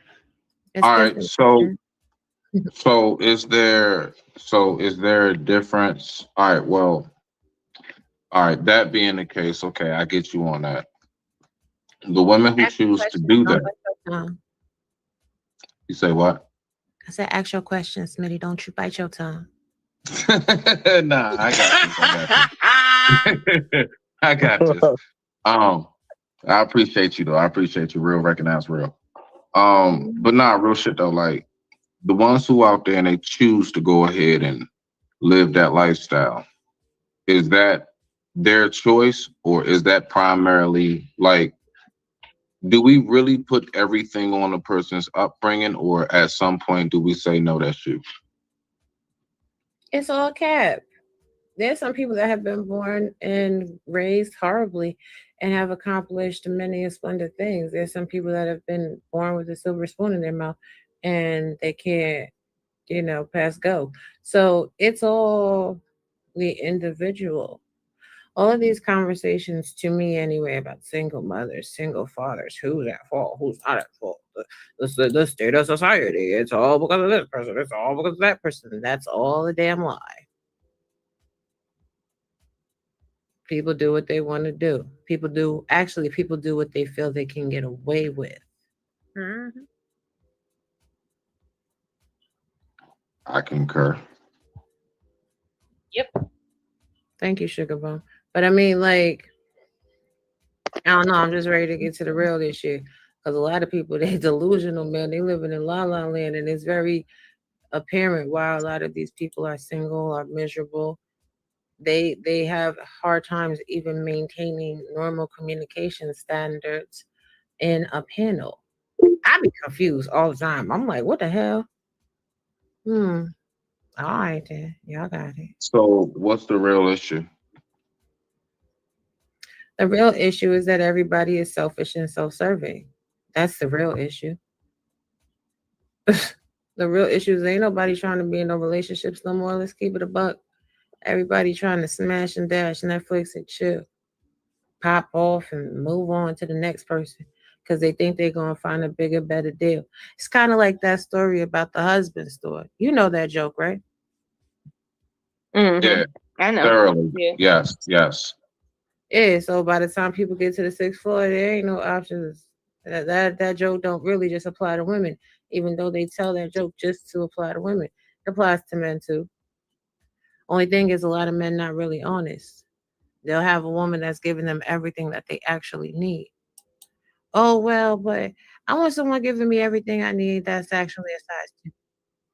Well, I want someone that's giving me everything I need and is going to shut up and let me cheat in peace. Well, I want someone that's giving me everything that I need that's a size 2 that's going to shut up and go let me cheat in peace and it's a throat goat. Like, it's all these other addendums and they always chasing it instead of just actually choosing somebody that has the attributes that they want out the door. Well, see, the thing is, all right, so I'm not accustomed to those breed of men. Forgive me. Besides you having, have some looks with you, definitely feminine and of course cooperative, right? What's the other levels that these men go to? What's beyond that you've seen? I mean, honestly, they don't care nothing about women being cooperative or none of that. What they care about is, what that mouth do. Bro, stop. Like, I got to right, stop. come on. That come on now, Boy, let's be serious. There's boy, a lot oh of boy, women oh out boy. here. There's a lot of women out here that are horrible, but as long as that mouth get busy, as long as she busting it wide open, as long as she's satiating their primal needs, they don't care about nothing else. Because if that wasn't true, we wouldn't have so many babies that are not wanted and so many baby mamas. I'm be quiet though.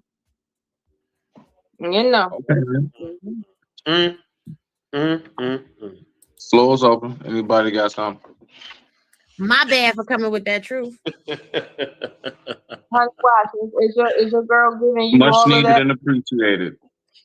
I mean, I was about to say is that just all niggas? Is that I don't know. I'm not gonna choose violence tonight. I'm gonna let them. Be careful what you say, Watch. Lola's on you.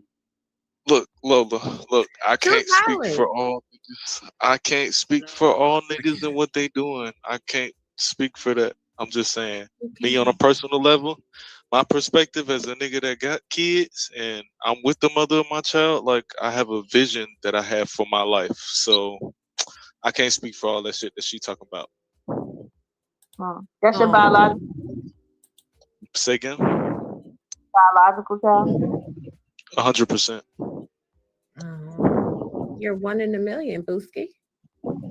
I mean, I can't speak to what you're saying. I mean, it exists. Yeah, cool. All right.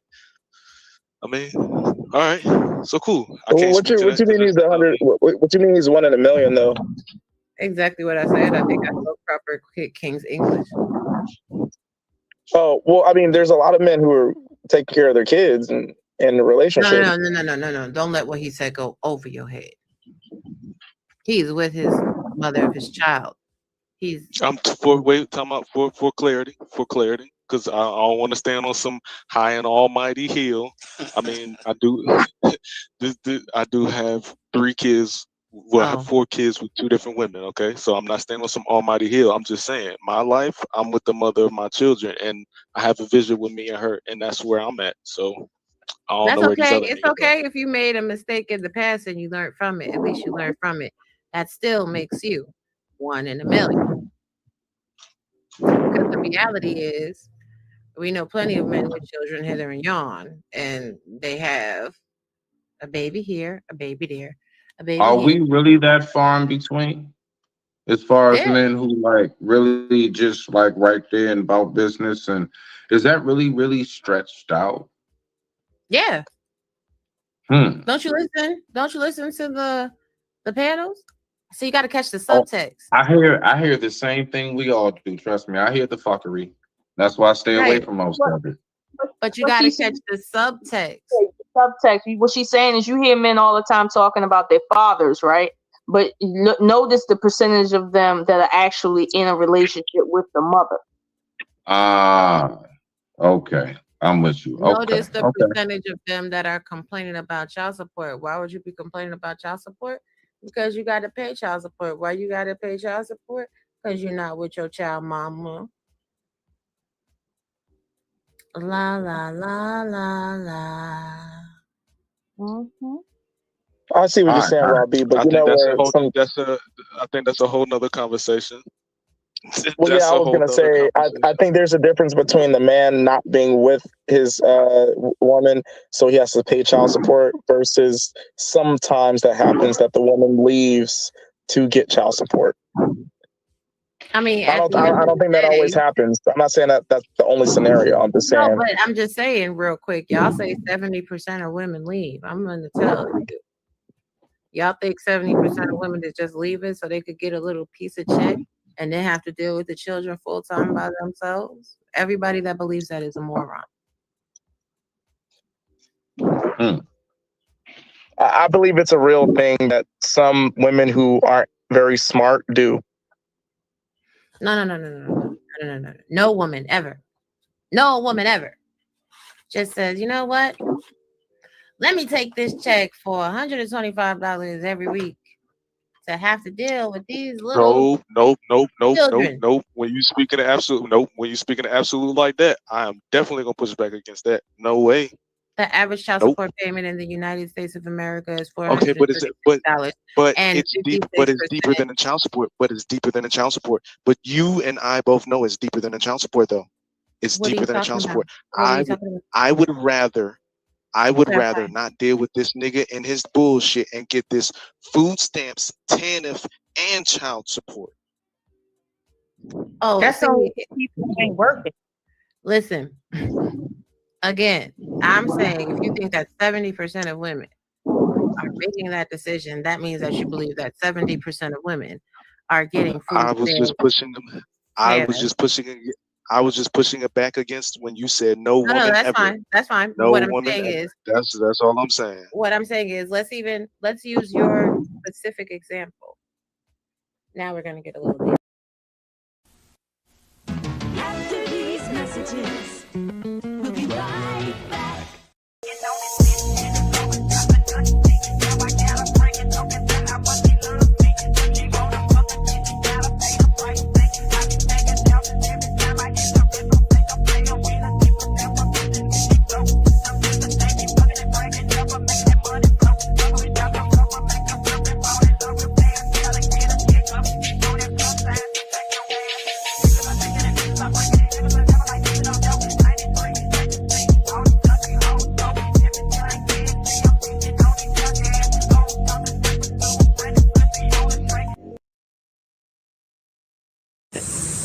This is a big ass snapping turtle. Yes, it This is. is how you safely do it. You're supposed to get them from the back, right here. Now watch this. Watch them. You're gonna snap on me. See that? Yep. See that? That's how you pick them up safe. Come on, buddy. Come on, I got you. Let's go and get back in that water. Ah! Oh, you know, you hit the That nigga thing. big as shit, bro. I know, pick him up one more time. Nah, I ain't picking his ass up. I am not touching him. He know where he's at. Wait. Yeah. There you go. Yeah. You got to press record again.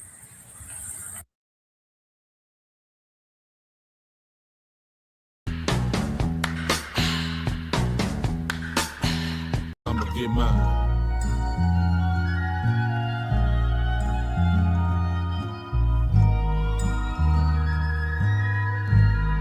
Get yours, nigga, cause I'ma get mine. Today.